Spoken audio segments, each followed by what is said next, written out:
The Fan, San Diego's number one sports talk station. Chris Ello and Tony Gwynn Jr. hanging with you till about 5:30 or so. That time to Sam Levitt, who will get you ready for Padre baseball. Tonight, the Padres take on the Chicago White Sox. Will Venable coming to town and bringing a team that has a record of 14-17, which may not sound much or like much, but when you consider where the White Sox were when Will Venable took over, Tony Gwynn Jr., your friend Will Venable, seems to be doing a really nice job, and he's bringing a team in here that is going to make it, I think, a pretty fun weekend series. As expected, I always knew Will would have an impact. Can he turn this team into a playoff team eventually? I think that's what we'll wait and see, but he's very organized and really in tune with his players, and so I'm not surprised that they have played better so far this year. We've seen that in a lot of teams that were pretty poor over the last year, and so Padres certainly can't come in here and take it for granted. They lost their first series since the first week of the season. This past series against who was that we just played? The team that always gives us a problem, the Cubs. Oh, the Cubs. Yeah. We have been splitting with the Cubs. I think in the last 2 years or 3 years, yes, we were ahead. I think it's now 500 again, actually, after losing. But we did not get the desired payback for the playoffs, even though we determined that was not a payback series. Some people, I think, felt it could have been payback, but it really wasn't. Payback. There was really no chance for it to be payback. The Cubs got the playoff win, and they got to move on last year. But we'll have to do it in the playoffs if we want it. Like I agree with you 100%. I think that's exactly where you're right on that, Tony. We got Ty France coming up on our Friday interview. And, man, it's been a good start for Ty France, Aztec for Life. He'll join the program here in about 20 minutes. So, Padre fans, stick around for that. And, it's our usual Friday. We got a countdown a little bit later on. We got, Chris versus the fans. We got the Big Five. And special just for all of you today. This is really rare. You're lucky you tuned in today of all days because, Tony, one of the rare times, this very rarely happens, but Scraby's having kind of an off day. Oh, my goodness. I knew he was going in somewhere in this direction. I mean, just the way you were presenting it. Scraby has said a couple of times to us today in the preamble that he's not on point today. It's been tough. He definitely said he's happy the weekend is here. Right. He needs the weekend to save him. He's sluggish today. So, I stayed up. Well, I did that event last night for Voice of San Diego, which was awesome. But you're sworn to secrecy, are you not? You're not allowed to tell us what the event was. I'm not allowed to say anything. Yeah, That's you can't even tell us what it is. When you go in, you put your phone into this pouch, and you can't take it out until the end of the show. Really? And so no one can record or take pictures and things like that. Oh, wow. But then I had to do some work. And Double I was up secret until, probation stuff last night. Okay. I was up until 2 a.m. They trust no one. Yeah. And then I was up again at 7 with Lucky, who had a Lucky got ache. you up early, the Lucky the dog. Well, yeah. Anyway, guys, I know you're used to tuning into the show where everything just runs like, clockwork and it's ship shape and on point. Yep. But Scraby is having a tough day today. So, enjoy it while we can, Tony. How was your event last night? I don't really know what the point of that was. It was just to kind of try to get you going here, get you, woken up. You were asleep in the corner, and I knew that if I said something like that, you would perk up. You got me. Tony, you had the big diamond event last night. It's probably pretty successful. I saw a lot of photos. And I can't say I thought everybody looked whimsical, which was supposed to be the dress code last night. It was about 50-50. I think everybody was at least in the colors. It's supposed to be like dark, if you go like burgundy, black, those. So I saw a lot of those colors out there. It was a great event, actually. I thought we got a chance to see Mud and Don do their thing. We also, Jesse was the one running Family Feud, which I thought they did a terrific job on that. And then it was capped off by getting to listen to some old tunes from Lauryn Hill. So it was all good. Padres raised a bunch of money I don't mind getting dressed up for one of those every once in a while. I wish it didn't come on an off day sometimes, but that's the only place to really do it. I think wouldn't it just be better? Hey, game's over. We're all at the ballpark. We're let's already just here. go out Let's on the just do it. field. Yeah, let's just go all sit down and we'll have the event right now.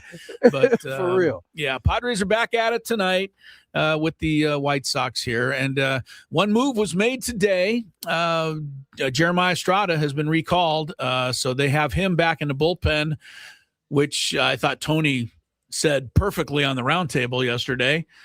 Everybody couldn't wait to see him go, when he was sent to the injured list, but I bet we're all pretty happy he's back now because Jeremiah Estrada is another amazing arm in this bullpen. But one comes, one goes, and that means David Morgan was the guy sent down. We like David Morgan. Everybody's rooting for this guy, and we'll talk more about it in the Big Five. Got a Big Five topic on David Morgan today, but just straight up, I think he'll be fine, and I think we'll see him back before long. Just when the opportunity presents itself, Tony. You know this kid, and he's fought too hard to get here. I don't think he's going to let go of the rope now. Nah, I highly doubt he's going to let go of the rope at this point. And so, I think the Padres have the luxury of having the type of depth that they have where you can send an arm like that back and allow him the time to get himself right. And so we'll see him again at some point. He'll be a major part of this bullpen. Inevitably somebody else is going to get hurt or need some time, and there's your opportunity to come back up and do your thing. Yeah, for sure. So where do the Padres go to begin May? I mean, we're starting it today. It's May 1st. No, I mean, I know the game. Yeah, I know who we're playing. They're playing the White Sox. Yeah, okay. It's called a series, and usually it's either 2, 3, or 4 games. I'm aware of that. I believe they start at 6:40 p.m. tonight. You are correct. Good job. Thank you very much. But mentally, where should they be? They got to. It seems like they need to have better stats, but they don't need to have a better win-loss record. So, to me, it's a bit of a weird situation just because you got some guys that have scuffled a little bit. I think the pitching staff has not been as lights out as we had hoped. However, that is probably the result of all of these injuries.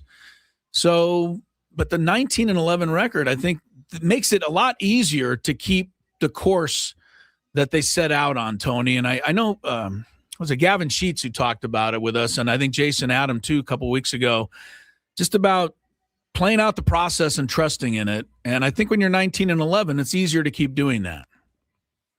For sure. I think a couple things. There's only 2 things that can happen. Either the other shoe is going to drop and the record will match where their statistics are, or the statistics will pick up and you'll still see a team that's winning, maybe not at this clip, but just under it, just above it. And I think that's, kind of what we hope for, the idea that, he's had, for instance, Toddy's had over 100 at bats, hasn't, whatever you perceive that he needs to be fixed hasn't been fixed. Okay, well, what now? Is he just going to bench him? Like, what is the Wait a second. He hasn't been benched yet? What are we doing? so like that's not an option. And so you just got to hope and wait it out or hope that guys are picking up the slack while he is, getting right. And, Padres continue to do what they do or have been doing. Yeah, I think, really, I think all of us have less concern that Jackson Merrill, Fernando, and even to a certain extent Manny aren't going to get going because they are going to get going. I do think there is some concern about Jake Cronenworth, but I'm going to say that he's not hitting $1.49. He's too good of a player. He's too good of a guy, and he's going to work his butt. I believe it's going to turn for Jake. So can I help with that one? Sure. For sure. Let's talk about this. Sure. So the idea is that you're not worried about Manny. Understand that. He's got a 10-year plus track record. You're not worried about Toddy. He's got 6-year, 7-year track record. Yeah. But the idea that you wouldn't be worried about Jackson when he's had, 1 year, so maybe a year. Yeah, maybe I ran over that one too quickly. Yeah, I think so. And then maybe it's not you. I'm just saying that idea that somehow Cronenworth and him not being right now is more of a worry than Jackson, even though the production that you're expecting out of Jackson is, I would say, far superior to what you're expecting out of Cron. I don't think makes a whole lot of sense. I think if you're worried about one, you certainly should be worried about the other. The other one, at least Cronenworth has shown the ability to not be this guy over a good amount of time. And so you can feel comfortable in saying, yeah, I don't think he's going to hit 140. I don't think he's going to hit 200. I think he's going to be right around where he normally is during the course of the season. Maybe it's a little bit more slug. Maybe it's a little bit more on base. He's kind of fluctuated each year, giving one more than the other.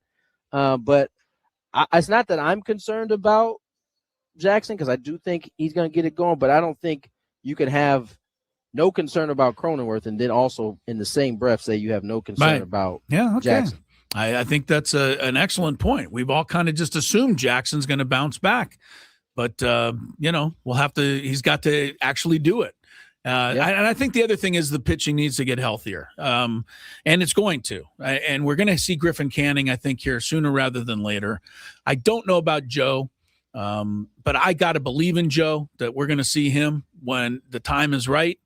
And, Lucas Giolito's getting ready. So I think those three guys are going to be important in the month or two here moving forward, and fight it out with the Marquezes and the Buehlers and the Waldrons to figure out, where this starting staff's going to be going. Because even though we're in a lot of ways happy that those back end guys have kept us in games, the three guys that I mentioned do have a combined ERA of 5.90, and that probably isn't going to hold up over the long haul. You're going to need a little bit better, from that area. So those are the things I'm looking at. Tony's, I think, looking at. We'll find out some more when we come back. But Ty France, we're going to be looking at him. Have some news on Jackson Merrill right now. Yeah. Is it bad? No, well, it's not bad. Lineup came in real quick. Our guy Ty France, who's joining us next, is in the lineup playing first base, but Jackson Merrill is not in the lineup tonight. Bryce Johnson Lefty. Playing center field. Well, you got a lefty going, and this is not a bad idea. No, it's not a bad idea. It's just surprising because you always see Jackson just go and face whoever. Yeah, not when he's not swinging it. I get it. Just wanted to say that before we moved on, Chris. Fair enough. And maybe did you know that, Tony, before you snuck your? I did not. Well, then timing was excellent then. Tony proving he knows what he's talking about. Tony knows more than the rest of us again. All right. Ty France, he knows a lot. We're going to talk with him and find out what we know about him when Gwynn and Chris continue. It's Tony Gwynn Jr., and I had the opportunity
Gwynn and Chris, 2:19 on the clock. Currently waiting for Ty France to call in. We will be our Friday guest for today. Ty, off to a good start. He's been one of the bright spots offensively for the Padres after a little bit of a slow start and kind of having to bide his time. He got it and hasn't relinquished it since. He's been in the lineup pretty often here, and as one of the last members to play for my Pops, really get a chance to be coached by. I enjoy watching Ty have the success he has had so far this season, especially back here in San Diego. So, Chris, I know you feel the same way in terms of watching Ty and him do his thing out there. I'm a big fan, obviously, and saw him in college many times, knocking down walls with doubles and triples and, hitting line drives. And, to see him get to the big leagues, to me is a thrill. Anybody that you see as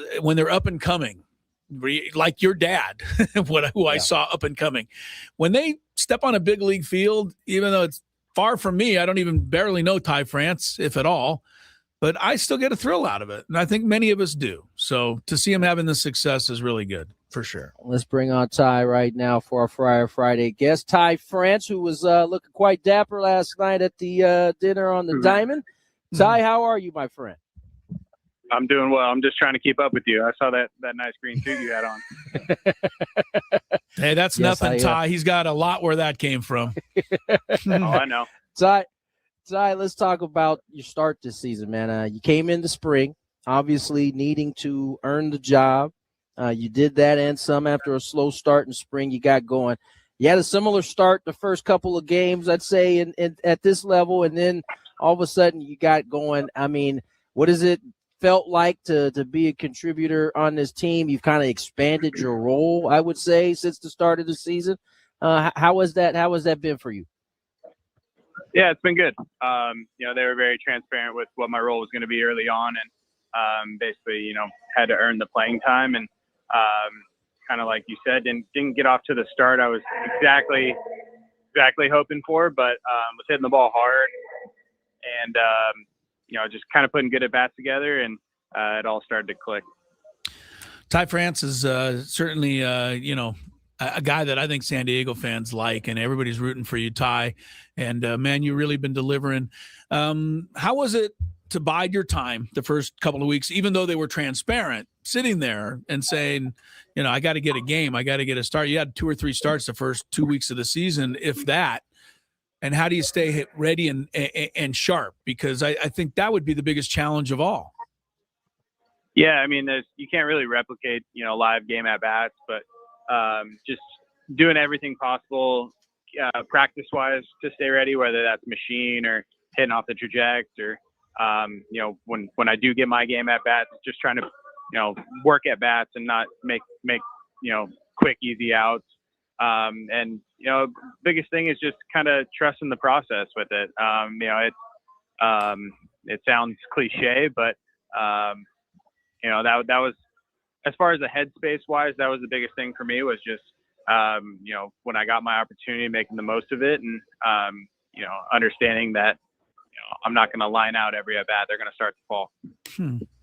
Yeah, no doubt about it. Ty France joins us here on Friday. And Ty, you and I had a discussion during spring. You kind of had to get back in the lab and kind of take things back to the basics in terms of your hitting. With so much information and so many new ideas out there, how difficult is it to not get caught up in all of the new gadgets, the new things that are out there, and still feel confident, trusting in kind of the things that kind of got you here? Yeah, I mean, it's very easy to get lost. There's, like you said, there's so much information out there now, and all the new technology and cool little toys and, stuff to measure your swing. And, I fell into that trap, after the 23 season, tweaked some mechanical stuff, tried to gain some bat speed, and it, I lost who I was as a hitter, where, just like you talked about, the basics, just getting back to the basics. And, I don't think it's a bad thing necessarily. I think there's a lot of guys in this game who can look at that kind of data and, put it out into their game. I just wasn't one of those guys. Yeah, what do they say? Paralysis by analysis. I would imagine that's something a lot of the guys have to fight through. Ty France is with us from the Padres and joining us on the SDCCU fan hotline. It's not big bank banking, it's better. Ty France, I commend you for a play that you made in the victory over the Cubs 9-7 on Monday night. And I don't know if you know the play I'm going to refer to, but you went from first base over to third when Manny tweaked a little something. I don't think you'd been standing at third base for more than 5-10 minutes, and they hit a sharp ground ball into the hole with the tying run on third and 2 outs. That's a play that's got to be made to save the lead. You do a spinorama, you find first base, you make that play. I'm sure you expected to do it. I'm impressed because how much time had you really gotten at third base before that play? Game reps. That was the first game reps, and I've got a couple games in spring over there at third, but it's been a little while. But no, I mean, when I'm not starting at first base, I like to take ground balls pregame all over the infield, and so just for situations like that where if I get thrown, have to get thrown in the game somewhere, I feel comfortable, and it was one of those things where just kind of let the athleticism take over, and didn't make the greatest of throws, but Gavin did a great job picking me up. Ty, you've hit at every level, and this goes back to high school, right? I mean, high school you hit, college, and I remember my dad telling me, I don't know where he's going to play, but he certainly is going to hit wherever he goes, and you've proven that. Now, on the defensive side, I think you've made yourself into a Gold Glover, and you talked a little bit about positioning and how Carlos Correa kind of helped, you understand how they grade, but just forget the grading part. Your glove work, your footwork at first base is really, really good. I mean, how much work did you have to put in to be the type of Gold Glover you've become? A lot, honestly. This goes back to 2021.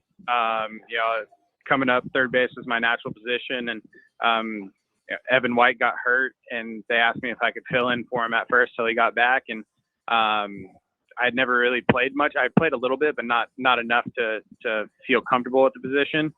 And then it's been a 6-year process now of trying to just be the best first baseman I could be out there, and understanding, there's the footwork you talked about, but for me personally, it's taking care of my infielders.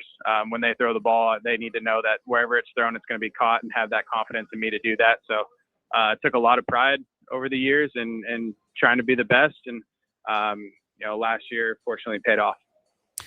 No question. And, I think what you're talking about is just a quick reminder to everybody out there, because I think in general, Ty, people think, oh, yeah, anybody can play first base. I mean, it's kind of the old throwaway line, but it's ridiculously not true. You have to work at it in order to be a good first baseman. And I just want to commend you on the play I think you make the best, which is a 3-6-3. And I've seen you make it a bunch of times this year where the pitcher's ready to cover, and you're like, no, I'm getting this. I have it. It's all taken care of. But that can be a tough play, and I've seen you make it look easy. So you can see the work that goes into that one. Yeah, thank you. No, I feel like I'm just a tad more athletic than the pitchers, so I feel like I should be responsible. I told you, Chris. Okay, that gets me to follow up then. Can I follow up, Tony, with him? Please, go for it. All right, I want to ask you about the pop-up in the sun the other day, and this is not about you not seeing the ball. This is all about my world, which says, why can't the pitcher catch a pop-up in the infield?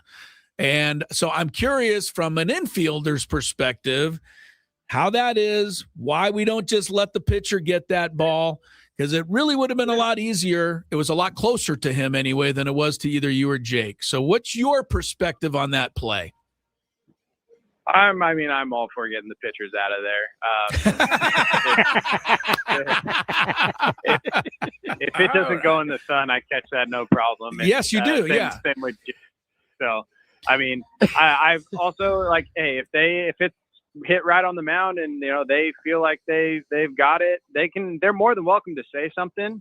Good chance we call them off, but they don't have to be mutes on the mound. If they feel like they can do it, we'll give them an opportunity to voice their opinion, and we'll probably call them off. But have you ever made one, like, just curious, have you ever made one from third base, though, where you run almost across the mound yourself and have to make like a lunging play? I mean, it really can be a tough catch. Yeah, I mean, I'm not disagreeing with you, but I think, it goes back to the athleticism aspect. Oh, man. Yes. I told you. These guys are all celebrating because I did a little pitching in the back in the day. Most unathletic guy in the room. Last one, Ty. Foul ball the other day. You kind of let this bad boy roll. As you picked it up with your thumb and your index finger, kind of like, all right, there it is. Boom. And he's got his nose on it, and he goes fair ball. It looked like all you could muster up was no, that's not right. What was your take from your end on that? That was more or less. I was just extremely caught off guard that he would called it fair. Yeah. From my vantage point, I wasn't going to pick the ball up until it was foul, and I felt like there was a space there, and so that's when I made the move. But it's a tricky call, and there's two of them there, and I feel like one of them could have worked a better angle to see that because it's a non-reviewable play, but it is what it is. Unfortunately, it didn't go our way. Can you just tell us anything about the discussion that Craig had? I mean, it had to be an incredulous discussion because the look on your face told the story that we knew it was foul, but you can't convince somebody who's standing right there, right? Yeah, I'm going to be honest. I didn't hear any of Craig's conversation because when they showed it on the Jumbotron, the fans kind of chimed in. Oh, okay, yeah. And, they said their 2 cents, so they kind of overpowered Craig's conversation. But, it was unfortunate, especially, having Mason on the mound with his streak. Would it have changed the game? Who knows? But, would have definitely turned a single to a 2-2 count. For sure. Ty, appreciate your time, man. Enjoy your day. Enjoy your Friar Friday, and go out and get us a win here today. Yes, sir. Thank you, guys. Ty France, our Friar Friday guest here. Man, he's just on behalf of pitchers everywhere, I want to apologize for Ty France. He just told you the same thing we've been trying to tell you. I know. I've heard this for years. I'm not accepting of it. Pitchers have 2 left feet. I've heard it for years. I'm gonna go trip my way out of the studio here. I forgot to congratulate. Him and his wife are expecting twins. Oh wow! They just found out. I think he announced it on Instagram not that long ago. So that will change his life around in a hurry. For sure. I love how diplomatic he was being at the end there with the umpires. He's like, I wish they would have maybe got a better angle. Well, there isn't anything you can say now. It's water under the bridge. It is. They won the game too. Yeah. So for sure. All right, let's get to break. It's that time. When we come back, where are we going when we come back? Scrape. Well, we're gonna have to do a sports potpourri. So get ready, strap in. We're going to go all around sports, and Chris is going to lead us through it. He just found out, too. Unless I trip and fall first. Sports potpourri. I'm so uncoordinated.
I normally would come back on the show and thank our guest on Friar Friday, Ty France, but since he disparaged pitchers everywhere, I am going to come back on the show and thank Mark Grant, who chimed into my text and said, "Thank you, Mr. Ello, for sticking up for pitchers everywhere." You got it, Mark. Yeah. Mark, Mudcat Grant, and I, both terrific athletes. There. I'm not going to say anything about Mud, but you know I'm not. Is that what you're going to get to? I've seen you play sports. Ty France, hilarious, fun interview. If you just tuned in and you missed it, that one's worth going back for. It was really good. All right, couple of things to discuss. We got some time here. Well, first, I think we should open with the biggest thing that happened last night, which was the Knicks-Hawks game, which took on a life of its own. That is belt to behind right there. Did anybody see the halftime show with Shaq and company? Oh, no. Did I not. missed it. Oh, my goodness. They went to the halftime. The Knicks were ahead 73-36 or whatever the score was. Might have even been more than that. I think it was a 47-point spread at halftime. Kenny, they went onto the scene. Kenny the Jet was waving a white towel, but when they flashed over, Shaq was over on the side. He had a little red Atlanta Hawks little doll or little, I guess, figurine, and he was over there giving it, pressing on its chest, trying to revive it. Oh, giving it CPR. Giving it CPR, trying to revive the little hawk. It was just funny if you see, Big Shaq, he's this giant guy, and he's like, trying to help get the hawk going. I couldn't believe that. Scraby and I, when I left yesterday, the score was 57-19, and I don't know that I've ever seen a score like that. It went on to be 75-25. And at one point, the Knicks were ahead by 61 points, and they ended up winning by 51. I don't know. I don't know how that happened, but it did. The Hawks are eliminated. I mean, it happens in an elimination game. That's what's strange. You'd think the other team would just have everything on, give it all. But Knicks just crushed them. It was the largest halftime lead ever in an NBA playoff game, 47 points. So. That is the brakes being beat off of somebody right there. my Lord. I also want to commend whoever it was that tweeted out a little video from that game. And the video was of, I believe, Mitchell Robinson of the Knicks got into a pushing and shoving match with Daniels of Atlanta. It didn't turn into much, typical NBA, pushing and shoving. They had to be separated, etc. And the person posted the clip and said, there were also 2 Oklahoma City Thunder players who fell down during this scuffle, but fortunately, neither of them were injured. I got a kick out of that. That's funny. Because it was a good line. That's like a little like jab funny. A total right jab at the Thunder, because even though they weren't playing, people are saying they're diving on the floor. Tony, hopefully you get a chance to see how much they dive on the floor starting next week. But you guys got to win tonight in Houston. How are you feeling about a game that we can all only watch on Prime Video? And that bothers me, but neither here nor there. I feel good about it. I don't think Austin's going to shoot as poorly as he did. I think LeBron's going to play better. I think they're going to take care of the ball a little better. They certainly better, because I don't want to go to a Game 7. I know that. It's going to get yes, it'll get tight if they go to a Game 7. Get real hairy at that point. So I agree. Get it done tonight. Yep. Can we talk about the T-Wolves and Nuggies? By the way, the Nuggies, that's embarrassing, isn't it? You lost to a team without their top 3 guards. Loved it, actually. First of all, it shouldn't have happened for Denver. They were out at least 2 of their best players. One of their best player, easily, and then one of their best, most important guards in DiVincenzo and DeSumo too. DeSumo didn't play either. That's right. So he didn't play yesterday. No. Wow. Yeah. So so that's all bad. But this is really more about Jalen McDaniels, because you're right, Tony. He got the last laugh. He talked the talk and then went out there and cooked these fools in the Game 6. I mean, he was out there like he was Anthony Edwards, basically 35 and 10. He dominated the game. And it did it. And he It also was set it up. pretty, too. He went up against every single defender that he said sucked, Yeah, and he beat all of them. So, there wasn't much he could be said. I don't advise that approach all the time, but hey, if you got it or it's the truth, yeah, let the truth set you free. Yeah, I called him a rockhead after the one game where he made the layup, but I got to give him the props in the end. He won it, and there was another clip of him, Tony, that I saw today. I think one of the media, as we in the media do, tried to kind of draw him into something like what you just said, and he said, "Hey, do you regret it? Saying what you said?" And you got kind of the last laugh. And he was not biting, so I give him some credit. But he looked at the guy and he said, "I said what I said. I'm not saying it again, but right, I said what I said, and I'm moving on." So good for him. I think he ends up the winner there, because you're right. He sent them packing with a great effort. And, Jokic had his moment or two. There was one moment in the game where I didn't get it, but one of the guys got hooked up on a screen with Jokic. The whistle blew. The guy gave Jokic a little half shove. Jokic shoved the guy to the floor, and then somebody else came and shoved him, and then they broke it all up. And they called two technicals, one on the first guy who shoved Jokic and one on the second guy who shoved Jokic. And I was like, did Jokic, they not see him deck the guy? Right. When he gets in those screens, he certainly will hook your arm. Right. I think that's why the guy kind of pushed him a little bit. Exactly. But then he escalated it far worse by pushing him onto the ground. And then the part I thought was funny was when my man pushed him from back, he acted like he had just. Do you remember when he ran into one of the Morris twins and actually hurt the twin? He fell he bent his back like scorpion style, when the dude pushed him. It was like, oh, you're gonna act too? Okay. And then he got away with it. No technicals on Jokic, and he shoved a guy to the floor. So the NBA plays favorites. You bet they do. All right, so that's the NBA. Tonight, as you said, the Lakers will go for the clinch. Also, the Celtics lost to Philly last night, which surprised me a little bit too.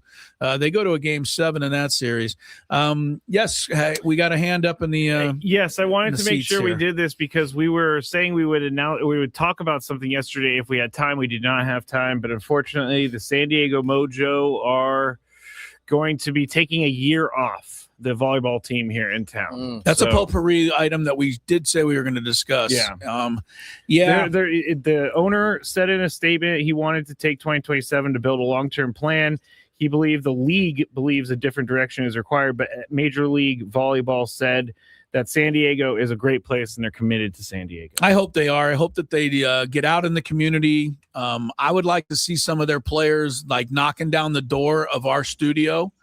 Not just us, but everywhere, to try to get a little more visibility for it. I think a lot of people didn't know about it. Because I will tell you, I think pro volleyball has a future. I think it's fun to watch. It's exciting. They are great athletes. I feel bad that the team has to, fold it up.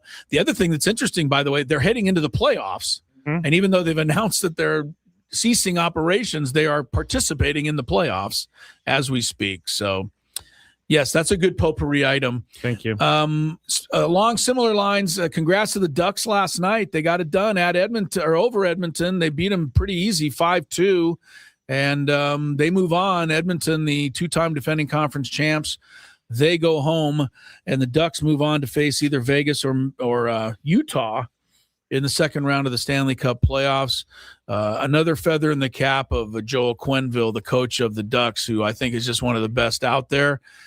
Here's an interesting one to me, Tony. Ildemaro Vargas. You just saw him this weekend in the Mexico series. He plays for the Diamondbacks. He still have his hit streak going? He got a hit today in Chicago in the day game to extend his streak to 27 in a row. He's had a hit in all 24 games he's played this year. He's close to the record, which is 30 in a row of a hit streak to start a season. Secondly, his 27 is 2 more than your Pops ever did. Yeah. Thirdly, his 27 is courtesy of a guy that's been around baseball now for 10 years and has a 247 lifetime batting average. Yet, he's doing something that only a few guys have ever done, which is get up to a 27-game hitting streak. That just tells you how random baseball can be. Super random. Super duper random. Yeah. Ildemar has gotten – this is a good example of, even though he's getting older, he's becoming a better hitter as he's gotten older. Just watching him in that series against the Padres, the 2-game set, you can just tell. For those who've watched Vargas hit before, you can tell he kind of has an idea what he's looking for, the type of hitter he is, and right now he's on a heater. And I enjoy watching guys kind of figure it out, even if they're not on the pods. Like, he's a dude who's been a journeyman. He's like a 3 or 4 time D-back at this point. Like, he's gone, left, come back, left. And it's I honestly couldn't even have told you he was still in Major League Baseball. I mean, he's been far on the outskirts. And listen, it doesn't mean that all of a sudden he's going to become this dude, but you got to respect it, man. Like, he ain't out there getting cheapies either. Like, he's out there polling. He's hitting 378 right now this year, which is 150 points higher than his career average. And the 27-game hit streak, as mentioned, the record is 30 to start a season. In terms of the first, Jimmy? Who was that? No, the record I'm talking about is first 30 games of any season. Rollins covered over 2 years. Ron LaFleur, the old stolen base guy who played for the Expos and the Tigers, he once hit 30 in a row the first 30 games of the year. Vargas is 24 to start this year and 27 overall. But do you guys think that that's an actual thing where you have a full offseason and your hit streak continues? I think it has to. Yes, Gravy, are you crazy to me? You know how difficult it is to just pick up after you finish the season, hit with 10. Let's say you got 12 straight to end the season. You're like in rhythm. You've been playing baseball for 8 months. So you mean to tell me you think it's any easier after like a break? You gone through spring training and the season starts and you're just supposed to just pick up where you left off? No, it would be easy for Scraby. It would be easy. Well, for him, when you put it that way, I guess it's a different. When you put it that way, just think about it. Think about it this way. I wasn't thinking about 12 games. I was thinking about like 2 games, like Ildemar. Okay, even if it's 2, let's say it's 2. Put it this way: how often? Let's say at the end of the year 1 for Jackson Merrill, right? Mm-hmm. When he came into year 2 and you were like, oh, this is going to be great. Did it go the same way the next year? No. I know he had injuries, but it did. Year 2 to year 3, like, all right, he's going to get back to it. No injuries this year. Has it gone this? So you see my point. It's very difficult when the season ends to then go through an off season and then just when the season starts, you just pick up where you left off. It just doesn't happen. I would like to say I stand corrected. This is pretty good run that he's on. I mean, there's only 5 guys this century that have been over 30. So yeah, he's close to that. You mentioned Jimmy Rollins, 38. That's the longest anybody's had since the turn of the century, which is still nowhere near, obviously, the great DiMaggio record. One other quick baseball note. This was great news for me because he's about the only guy on my fantasy team that's any good. But Nico Horner left the game with neck tightness today. Cubs putting him on the old day-to-day list for the moment. Brewers put Brandon Woodruff on the injured list. His velocity was down last night. They took him out of the game. So he's Ryan Helsley is on the IL. Helsley goes back on the IL? I thought he just came He was off. on the bereavement. Oh, so now he goes to the IL. IL. On the 15-day IL. And according to the Mets, once again, despite their 10-21 start, Carlos Mendoza is safe, according to John Stearns. He says, is it John Stearns? Yep. The Mets GM. We know what our record is, not what we want. Is it John Stearns? No, it's not John Stearns. No, it isn't. It's he was not an John old Stearns. catcher. John Stearns was. David Stearns, thank you. Scraby, you said that was I know. Yeah, it's John Stearns. Way to help me out, I was like, Scraby. that doesn't sound right. Chris claims that That he doesn't always sound gets right. everything right, so I just went with that. I know so many old baseball players, and we had the guy on yesterday named Cangelosi, and Tony was like, how is this guy's name? And I I go, idea. it's like John Cangelosi, the old player. And Tony's like, oh, okay, good. We got And it. then Tony's like, Steve Cangelosi here. I'm like, what the heck? He knew. Anyway, he says, we don't view this as a manager problem. We don't intend to make a change. 10-21. We'll see how far the Mets are going to let that go. All of this on the players? I'm saying, no, they are the ones that are lacing them up and going to play. Come on, let's be honest. How many wins is a manager worth? I don't know. I'm not saying that he's to blame, but it seems like they're just like players can't perform. Right. So who is that on it? That's what we just said. Okay. I mean, in New York, they're going to blame the players. We've said this so long, and Tony, and we've talked about it. Every manager is only as smart as their bullpen is good. Because as soon as you bring a guy in and he blows the game, you're an idiot. You don't know ball. Right. You don't know ball. Craig Stammen looking very smart so far this year with the help of Jason Adam and Mason Miller. That's how those things go. I think I'm going to stop talking for the rest of the show because I keep saying stupid things. Yeah, so. I'm kind of looking forward to hearing more. I'm going to take a nap here shortly. See what you can do. More Gwynn and Chris. Hour number 2.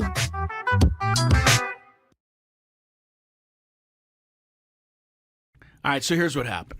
I was at the corner, and I'm going to call out the streets because who cares? It was Claremont Mesa Drive and Ruffin Road, which is pretty close to our radio station here. Yeah. I had to run over and pick up a little cash from the bank. That was simple, trip before I came into work.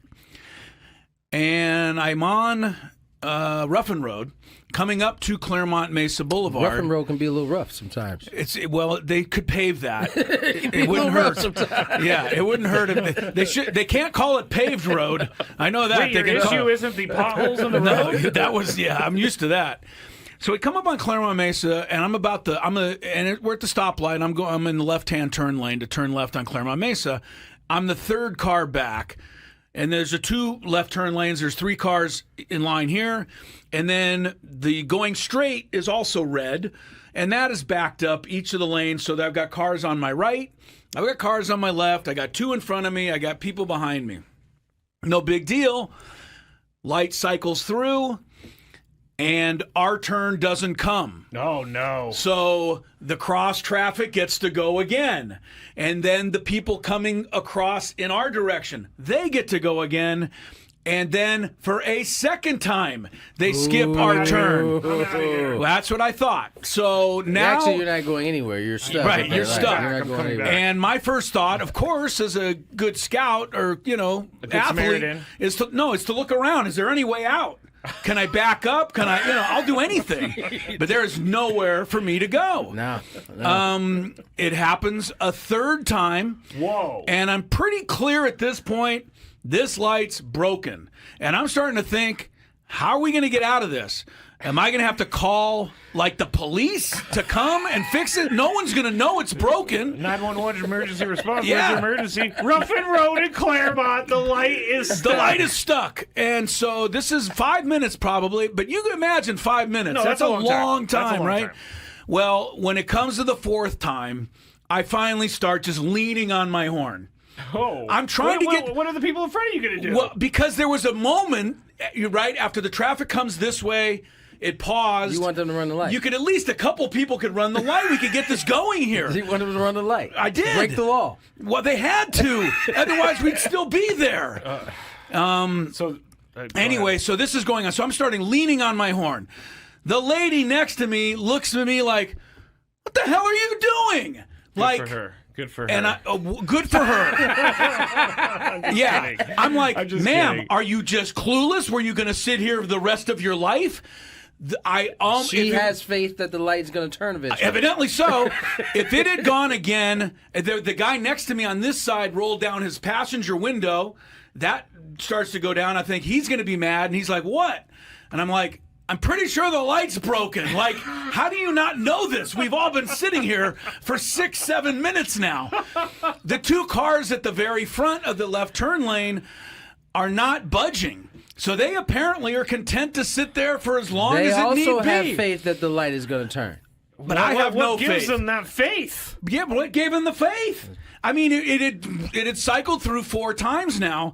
The 5th time, I was going to just have to get out of my car and walk up to them and go, will you please do something? Or get, and if you don't, and I would have, something. you know what I would have said? If you don't want to run the light, just get out of my way so I can run the light. I'm not sitting here the rest of the day. And finally, on the fifth time, the first two people ran the light, and the next person was able to get you know what I mean? And after a couple more cycles through, I got out of there. But I don't know Did if the you're light ever start working? I don't know if you're at Claremont Mason Ruffin Road, you might still be there. I don't know. This was 45 minutes ago or so. Wow. So my question to you is, how differently would you have handled this than I did? And I'll start with you, Tony. Would there have been any difference, or do you know? I don't know if I would have laid on my horn. You would have just never laid on it. I think I might have maybe rolled down the window, see if I could talk to somebody, see what else. See if anybody else was in on it? I don't think I would have laid on my horn because, listen, what you're asking is for them to, which may not be easy for everybody, and that is the timing between when because they're waiting for their light to turn. Yes, right? they were waiting for the light's not gonna turn, but that also then requires them to guess the exact kind of when the timing of when they can go. And you know what? Figure it out. I think a lot of people wouldn't be comfortable with running the light, with even running the under light. these circumstances. Well, I think, not when there's other cars that could actually hit them. Okay, I think you're right. And the reason I think you're right is because of the 40 to 50 cars that were now piled up in my area behind me and around me. I was the only one honking. Right, and then nobody else thought to do this. All right, so here's what happened. I was at the corner, and I'm going to call out the streets because who cares? It was Claremont Mesa Drive and Ruffin Road, which is pretty close to our radio station here. Yep. I had to run over and pick up a little cash from the bank. That was simple, trip before I came into work. And I'm on Ruffin Road, coming up to Claremont Mesa Boulevard. Ruffin Road can be a little rough sometimes. They could pave that. It wouldn't hurt. Yeah, it wouldn't hurt. They can't call it paved road. I know that. Wait, your issue isn't the potholes in the road? That was I'm used to that. So we come up on Claremont Mesa, and we're at the stoplight. I'm in the left-hand turn lane to turn left on Claremont Mesa. I'm the third car back, and there's two left turn lanes. There's three cars in line here. Here on Gwynn and Chris, Tony Gwynn Jr., Chris Ello, Matt Scraby. Padres, White Sox begin a 3-game set here this evening. 6:40 on the Dow. I believe, is Herman going today? Yes, sir. Yeah, Herman Marquez on the bump for the Padres. He's got a 3-1 record. If he gets the win tonight, he would lead the team in victories. Did we actually give everybody the lineup? We didn't give the full full lineup, but we said Jackson who wasn't was out. in it, Yeah. but we didn't give Yeah. it. All right, let's do that. We probably should do that. Go ahead, Great, Tony. go ahead. Oh, no. Oh, me. you want me Okay. to do No, it? I got it. I'm ceding it to you. Ramon Laureano batting first in left field. Fernando Tatis Jr. playing second base, batting second. Miguel Andujar DHing, batting third. Manny Machado at third base, cleaning up. Xander Bogaerts, fifth spot. Shortstop Ty France playing first base in the sixth spot. Nick Castellanos, right field at 7. Freddie Fermin catching at 8. And Bryce Johnson, center field, batting 9th. Obviously, standing out there to those just tuned in is that Jackson Merrill's getting the night off. Secondly, it's an all right-handed lineup against a left-handed pitcher. Thirdly, Tony, we talked about it yesterday on Xander Bogaerts. I believe if you hand out the trophy for first month MVP, Mason Miller notwithstanding, I think Bogey goes up to the podium and gets it. To me, he's been the one constant on this club offensively, defensively so far all year. Very few fans want to talk about it because they all have egg on their face having given up on Xander Bogaerts 3 years ago. Facts. Factoid. Yes. Factoid. Indeed. He has been, yes, I would say he has been the Padre, and even surpassing the likes of Laureano, who got out pretty quickly. Right. Bogey's been the most consistent guy. Played a solid shortstop, and oftentimes he's been up or been in the middle of a lot of the Padre success offensively. So, yeah, man, baseball is a funny game. I mean, really struggled, and all we talked about was his age and how he was aging poorly, and this, that, and the other. And I think what he's shown is he's willing to work, because there's no doubt that he's doing that on a consistent basis on both ends. And it's proof that even if you're getting older in this game, it does not mean that you have to be washed or you have to be a player that is bringing back diminished value. That's not the case. It's not always the case. And I think it's so easy and so lazy for all of us to just go down that route when somebody's, not in their 20s anymore and moving into their 30s, and maybe they've had a year or two that hasn't looked good. His track record prior to that was good, and as he transitioned to a new place that he was learning, it just seems like he's most comfortable. And obviously, success makes you look more comfortable versus when you're not playing well, you may look like you're still adjusting. You know what I'm saying? For sure. I just want they won't, but I'm going to say it anyway. I want the fans to remember that Xander Bogaerts was the first month MVP, because the first month of the season does count. And when we get into June and July, if he's scuffling at all during those months because things go up and down, just remember he's had a big impact on where they are so far. And I know you fans don't want to recognize it because, so many people have had so many negative things to say about Xander Bogaerts that they'd look silly now rooting for him almost. But can you say that I'm playing one of those fans. Can you say that he's actually earning his salary? Oh, God. I mean, just because he has 5 home runs? Who cares? Just because he has 5 home runs? Number one, I don't This whole idea of earning your salary is stupid. He already earned the salary. That's why he got it in the first place. Remember, he wasn't getting paid that money. And so the money he's making now is for what he earned prior to getting to this point. And you just have to live with the fact every time you give a contract, not just Bogey, to everybody, that, he's the contract that if he's going to get another one, the numbers that he's giving now will determine the next contract. For some of these guys, they're not going to get another contract at this point, right? Like, man, he's got a 10-year deal. Bogey most likely will not have another contract after this. But what he's doing now will determine what that is the next time around. He already got paid for what he did before. I think no player in Major League Baseball earns $38 million. I don't think any actor earns $1 million for a movie. That is the going rate, though. They do. Chris, I think they do. Chris, your favorite guy is here. Oh, Mudcat is on the camera right now. Yay, Mudcat. Hold on, we can't hear him. It's not that tough. It's not that tough. 2 pitchers take control on a fly ball. Catch a pop-up. Thank you, Mudcat. And he's out. I knew he would come in. I appreciate him. He knows that. Oh, that's funny. I'm going to stick up for us all the way. What I was saying, though, is that they do earn their salaries because they're the ones who bring the people to the yard, who pay all the money to buy the food. And, I mean, the team is nothing without the players, and the team is nothing without the fans. I agree. But I think you're missing the point, though. I think, yes, they do.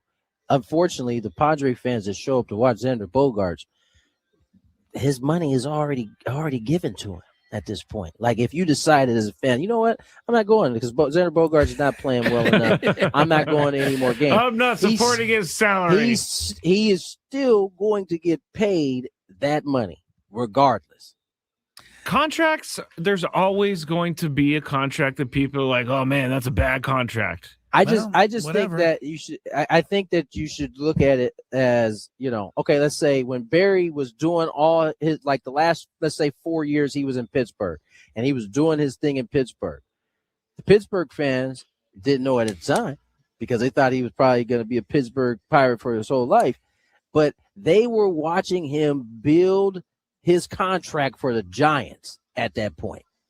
They weren't watching him all that success and it was going to he was building that. What he was doing was going to benefit him when he went to free agency and said, or I guess Steinbrenner told him he had to hurry up and sign. And he was basically like, nah, I ain't ready. And so he ended up a Giant. So the Giants fans get the benefit for all of what the Pirate fans kind of contributed and watched as he was putting up crazy numbers at that point. And the Pirate fans should be used to that. Because that's what happens to all their good players. If they weren't, they are now by now, for they sure. Are.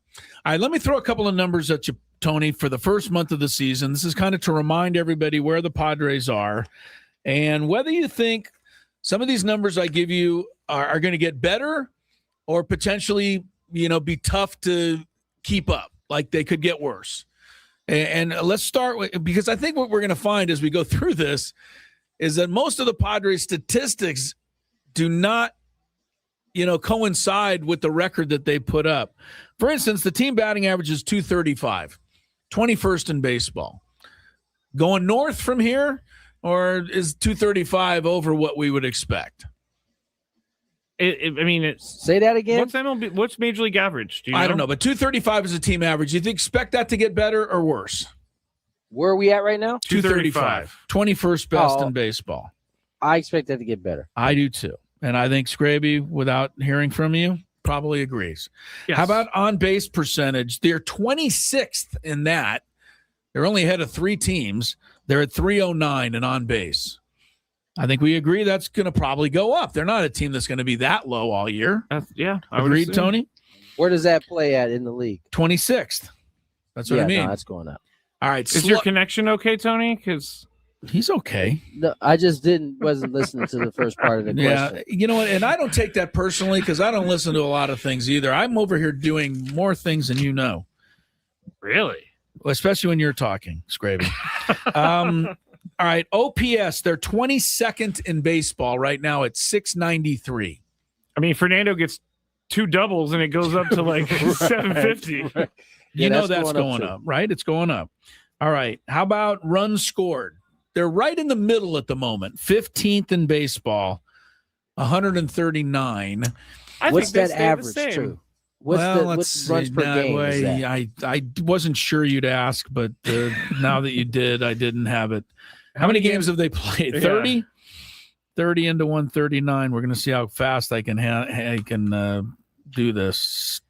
No, I did it wrong. 139 divided by 30.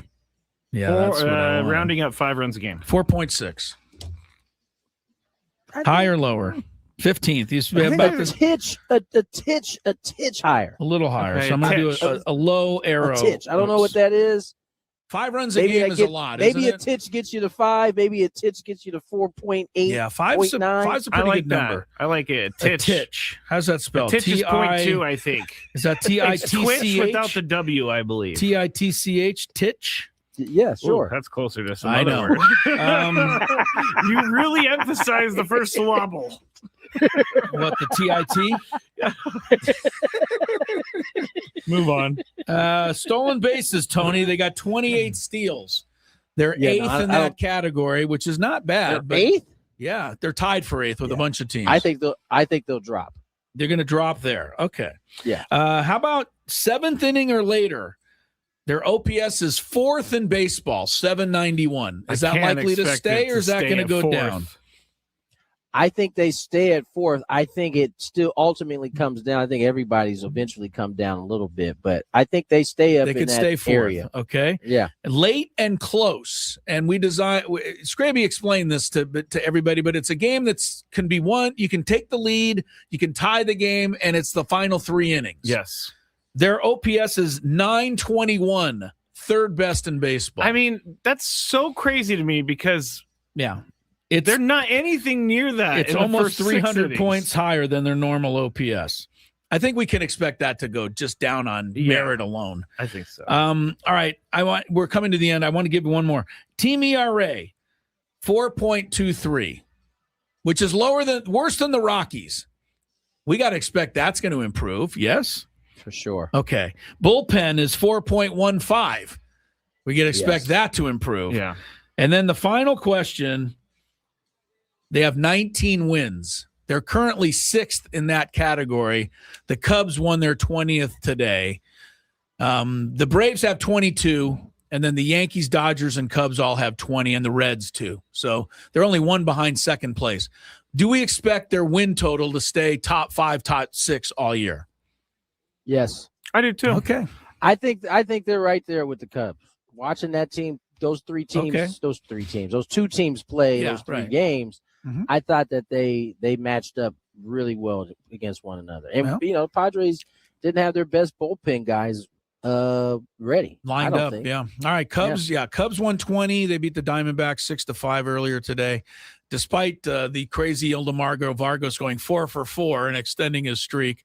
Yes, we've got 22 wins for the Braves, and then you have Yankees, Reds, Cubs, Dodgers with 20, and then the Padres looking for number 20 tonight. We'll take a break. We'll do the Daily Gambit. Yes. After we check some traffic. And Anthony's coming back later for a countdown and Big Five. So a lot of goodies still ahead. From the 855. Tony, much you care more. to, Tony, I don't know where Tony went. because Tony I see the normally- corner of his room. Oh, well, hopefully he'll be back shortly. Harbaugh, I'm not sure where he went. I might text him to see if he's okay here in a second. hope he didn't. Yeah. Did you think he fell in the shower or Well, I hope he something? didn't meet with foul play. You think he met with foul play in our commercial break? I don't know. I mean, he is in New York City. So. He's in New York City. It could be, you never know. All right, we'll just go forward. We're just going to go forward without Tony. I'm sure he'll rejoin us when he gets a moment. Everybody stare at that box in the top right corner because it's just the corner of his room. I'm going to look now. I'm kind of intrigued. Oh, someone says maybe he's in the bathroom. I don't know. He's been known to go there, as have all of us, frankly, but him more than most. Over under, Tony just forgot that he was doing the show. And that's not nice.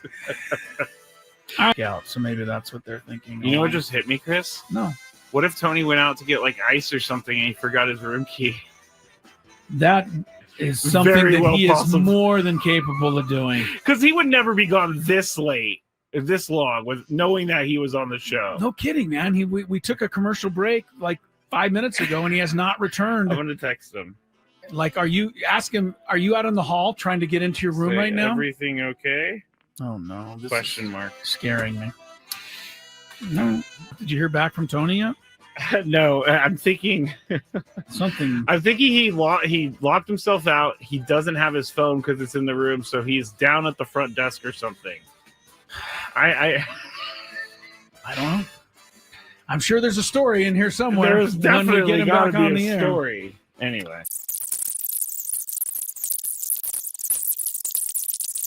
I was very concerned about Tony, and I took him off the screen because he's not back. I guarantee you he got locked out of his room.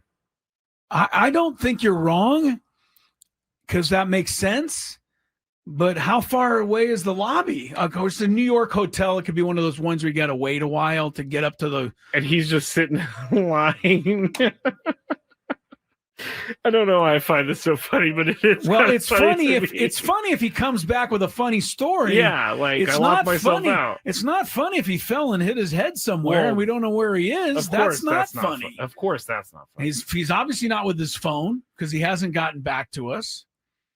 Has Tony locked himself out before? Not during the show, but I'm sure he has at one point in his life. Of all people, Tony would certainly seem to be one who would do it. Oh, August also says, Clinton said, got to use the key card for the elevator too. So maybe he's just stuck. Can't even get down? No, you don't need the key card to go down. Okay. You only need those to go up. You should be able to get down to the lobby to say, hey, I locked myself out in New York City. But if we do, can you go to the Padre Hotel and knock on Tony's door? We don't know where he is still. Yeah.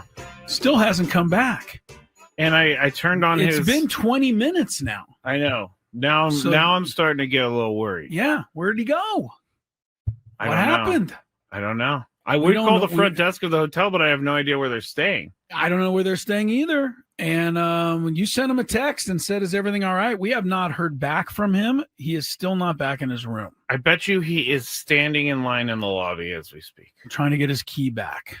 Someone said text Jesse or Dave. And it's really not a bad idea. Maybe at the next break, though. Yes. If we get to the next break, we got to text those guys so that they can go make sure he's okay. Because I don't know where he is. It's crazy. Dave Marcus is probably the one to text. We'll text Dave. Because he's, Jesse could be doing anything, but Dave's always there ready to go. You're trying to say Dave has a ho-hum life and he'd just be sitting around waiting for a text, whereas Jesse might be busy. Is that what you're? I mean, Dave's been doing this job for like 30 years. I don't think the what is the word I'm looking for? Never mind. All right. Well, there's certainly an explanation, but we don't have it yet. Text Scan. I don't know Scan well enough to text him. We're going to text Dave if this gets to the top of the hour, and we still don't have a Tony Gwynn Jr. sighting.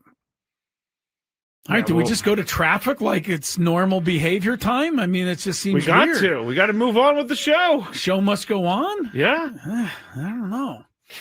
All right, we're going to do the good, the bad, and the really, really weird and ugly next here after traffic. All right, it's with less enthusiasm than usual that we embark on the good, the bad, and the ugly for week 2, Scrape. I'm going to try not to worry too much. I'm going to try not to worry also. I'm not necessarily the worrying type. I'm not either. But, I'm intrigued now at this point. Like it's with this long pass to Devontae Smith. He's back. Helped put him there. Hold on. He's back, everybody. Wait, stop everything. Comes the blitz.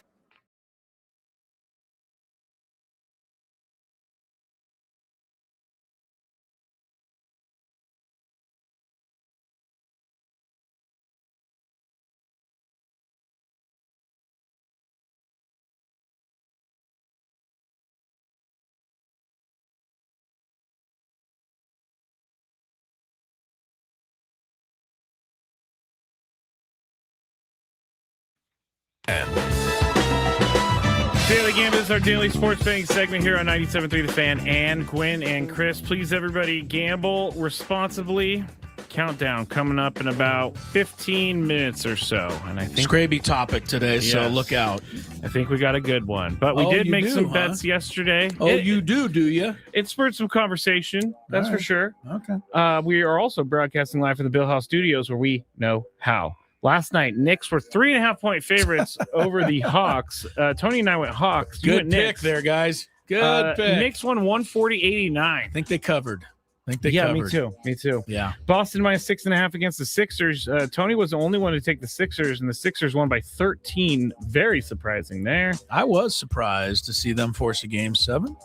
Denver minus 6.5 against Minnesota. You guys chose Minnesota. I went Denver. That was T-Wolves an embarrassing loss 110-98 to lose to. I mean, people are talking about his legacy. Jokic. Yeah, Jokic's legacy being tarnished. He's a 3-time MVP. It's one game. He went out in the playoff against a team that was out 3 players. It was an embarrassing loss, but I don't. The thing that would concern me about Jokic's legacy, if anything, is his whining on the court. Just play basketball. And I really didn't like the fact that he was allowed to shove a guy to the floor last night and not get a technical foul. That is honestly his favoritism. That's the only thing you can say that is. It was clear they looked at the replay 10 times and then they came back and called 2 technicals on Minnesota.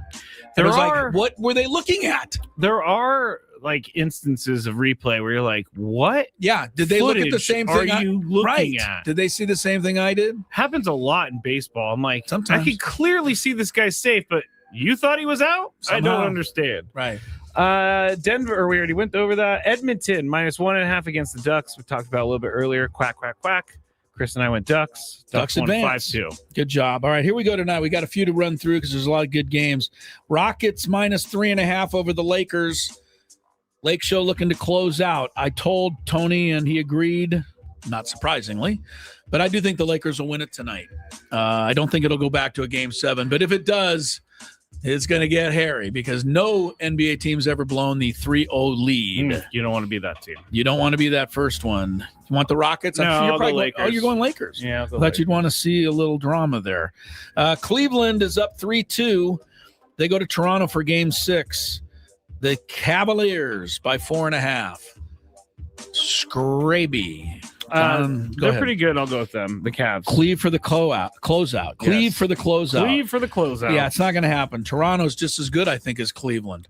I've not seen much between these two teams. I think Toronto wins and forces a game 7. Detroit minus 3.5 at Orlando. If Orlando wins this game, they knock out the number 1 seed. What I've seen in the series, Orlando is as good as Detroit is, and I'm going to take them at home plus the points. I really think Detroit could be eliminated tonight. They have not brought it at all in this series. I'm going to go with Detroit because Orlando did struggle down the stretch, and it's still there somewhere. All right, the Cleveland-Toronto game, 14 points or minus 14 points overall, or the Laker-Houston game. You're looking at the overall total. This is kind of tricky, but you're looking at the one game. Orlando and Detroit have been playing much higher scoring games, obviously. Cleveland and Toronto have. Did I confuse everybody enough there? It's fine. I feel like the Lakers and Houston, they're going to be a shootout because they're going to score more defense. So I'm going to go with that game. Plus the 14. You get 14. I'll take the Lakers, Houston as well, plus 14. Austin Reeves, 25 points. Book it. I'm going over. Under for you. He shot 4 for 16 the other night. I don't see that again. Finally, at long last, Scraby, the Padres are favored in the game. It's been like 2 straight weeks. They've been underdog every game. It's craziness. Finally, tonight, minus 1.5 against the White Sox. I'm a little worried about this White Sox series. All right. I think that the White Sox are playing good baseball. They're on a 3-game win streak. Padres sometimes struggle with seemingly easy wins. We've seen that in the past where they, quote, play down to the opposition. Yes, great way of explaining that. So I think the Padres will win, but I do not think they'll win by 2 runs. So I'm going to go White Sox. Going White Sox. White Sox swept the Angels this week. They've won 5 of their last 7. They've won 7 out of 10. So, yes, the Chicago White Sox. I'm going to go White Sox. Same reason. Okay. I think if the Padres win, they're going to squeak it out. Got to be honest, I don't yet have a ton of confidence in Marquez. I really give him credit for what he's fighting and battling and giving us. But it's hard for me to, in a wagering situation, I wouldn't want to have to win by 1.5 runs. Actually, Chris, due to my research, he's given up 4 runs, 0 runs, 4 runs, 0 runs, and 4 runs. So that means he's going to give up 0 tonight. Okay, well, there you go. Mackenzie Gore, checking in on him. He's at Detroit tonight. He's got 5.5 strikeouts over under. Gore is 2-2 with a 4.35. I point that out because I think Mackenzie Gore has become what he is, which is about a 500 pitcher with an ERA around 4. And that's not the same as what I think was expected of him as a number 2 overall pick here? 2 or 3. Let me see. I think Mackenzie Gore is going to have a nice, good career, but I really haven't seen anything more than that from him. Yeah, I mean, I'll say under after I said all that. Under 5.5 Ks for Gore tonight. They're playing the Tigers? Yeah, because I think a lot of people in general think, well, the Padres really screwed up by getting rid of Mackenzie Gore. I'm like, okay. Maybe you can say that, but it was part of a big trade. There was a lot involved there. Again, they netted Michael King, Randy Vasquez, Johnny Brito is going to come back. In the end of all of that, they did. Yeah, and the Nationals don't still have Mackenzie Gore either. And they got Texas. How could we ever forget? They had Higashioka. Remember his season with the Padres? That was a season to remember. Yes. I said under. What'd you say? I'll go over. Over 5.5. Crike. Okay, Marquez. 5 innings is under. 5 1/3 is over. Okay. Does he get an out in the 6th inning? Is your question? Marquez tonight. Well, I'm going to follow my pattern, and I'm going to say he gives up 0. I'm going to say over. I'm going to say 5 innings, 3 runs, under. Don't look now, but the A's are in first place in the AL West. Congrats. Mark Kotze, early season frontrunner, MGR of the year. MGR. It's the A's. They have no resources. They have no stadium. He's got them in first place. Don't tell those players that. I agree. They're home to Cleveland tonight, and they're getting a 1.5. I'll take the first place Athletics. Thank you. I will never call them the Athletics because they're the A's to me. Oh. Well, then don't call them the Guardians because they're the Indians to me. Okay. I'm sorry about that. It's fine. I know that's politically incorrect. I'm going to go with the Cleveland baseball team. The CB. I'm going with Cleve. You're going with the CBT, the Cleveland baseball team. Yeah. One hockey game. Did you go Athletics? I went A's, yes. And one hockey one, Vegas. Vegas. They're up 3-2. They're at Utah, -1.5. Golden Knights have won the last 2 games are in this series to take a 3-2 series lead. And They're in Utah tonight, where the homestanding Mammoth will be looking to stay alive. I'm going to go with the Mammoth. Why not? I'm going to go with the Mammoth, too. If you've watched this series, I think they've all been decided by 1 goal. 2 have gone into overtime. So I'm not going to give a goal and a half. I just like the name Mammoth. I would like even though I don't like. It's their first season in the playoffs, etc. I'd love to see a Utah-Anaheim Western semifinal, which That'd be kinda could crazy. be the case. I mean, it was pretty exciting when the Knights did it a couple years ago, or And more than a couple the years ago at Golden this point. Knights. The Gotta Golden call 'em the Knights. Golden Knights. Sorry. Tonight, Utah will look to stay alive. Enjoy some of the Game 6s again tonight. They're always fun, I think. And we take a quick timeout for our countdown. Not going to tell you what it is yet, but understand you don't want to miss it because Scraby came up with the topic. From the first pitch of the year to the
of healthcare, champions for you.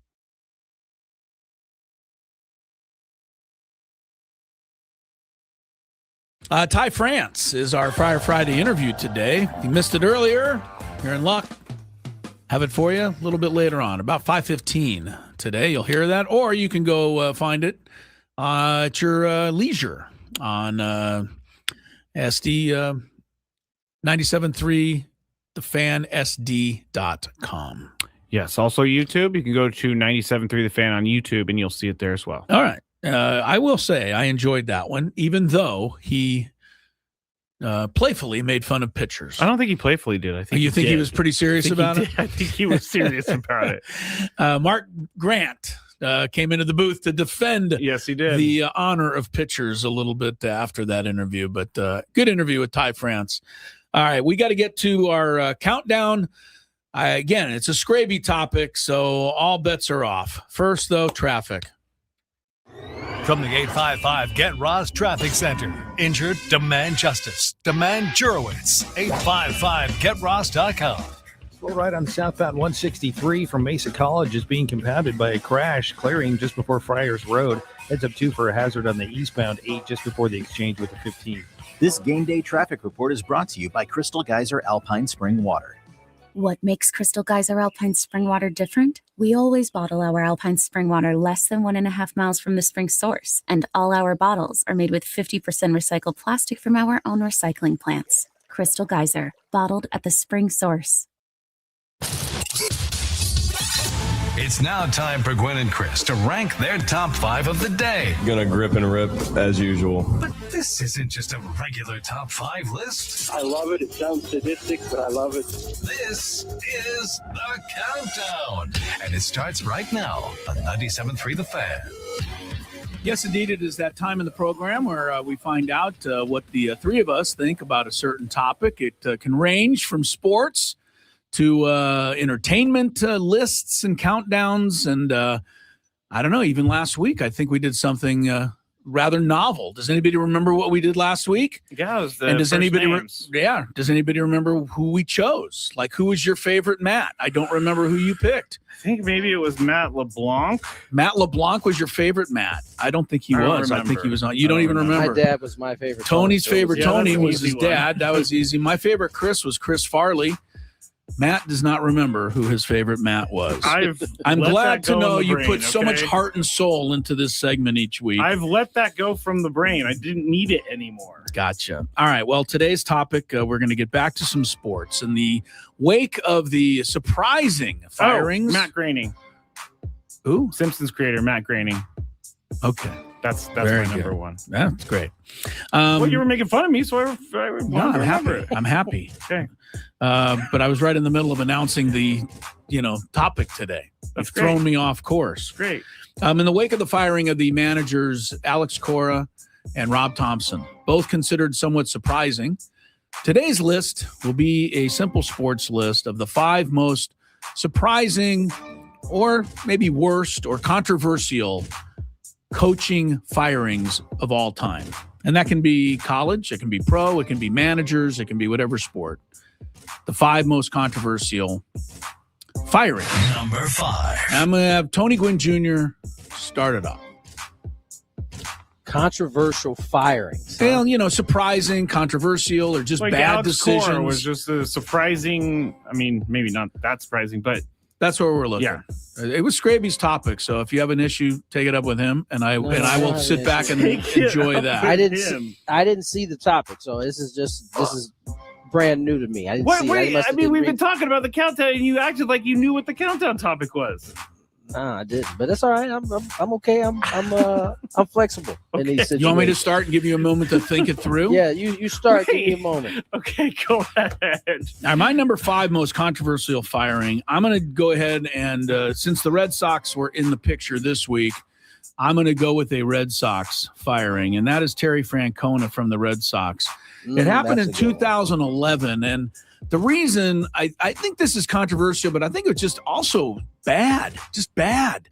Terry Francona won 2 World Series with the Red Sox, which is, you would think that they would name the city after him, like they would rename it Francona, Massachusetts. I mean, the Red Sox winning the World Series, and he did it for them twice. But 2.5 years later, they'd had enough, and so they let him go.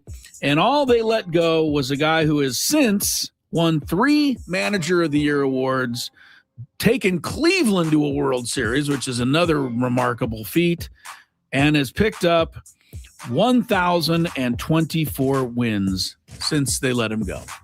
Controversial and bad for Red Sox fans. I mean, it sounds like the Red Sox do a lot of that. So. All right. So there we go. Tony, did you think of any? Yeah, I got one. Okay. How about Joe Paterno? That was controversial. Yeah. That was more, I think it's controversial, but it was what's the word I'm looking for? It was salacious? Yes. Scandalous. Yes. Scandalous. There you go. Yeah. I didn't know was there a wrong. No, I think that's fair. Scandalous one. No, I think that's fair. Yeah, I think that's good in this. No, case. I mean, he was scandalous. Yes, we are. I'm kidding. He's doing scandalous. He was an institution. Right. there at You're Penn talking State. about something that could never be toppled. Right. And statues. that, I think there were. Did they take statues of him off campus? They did. I think they did. Yeah, I think that's crazy. The child sex abuse thing kind of that's a great one. Changed it all.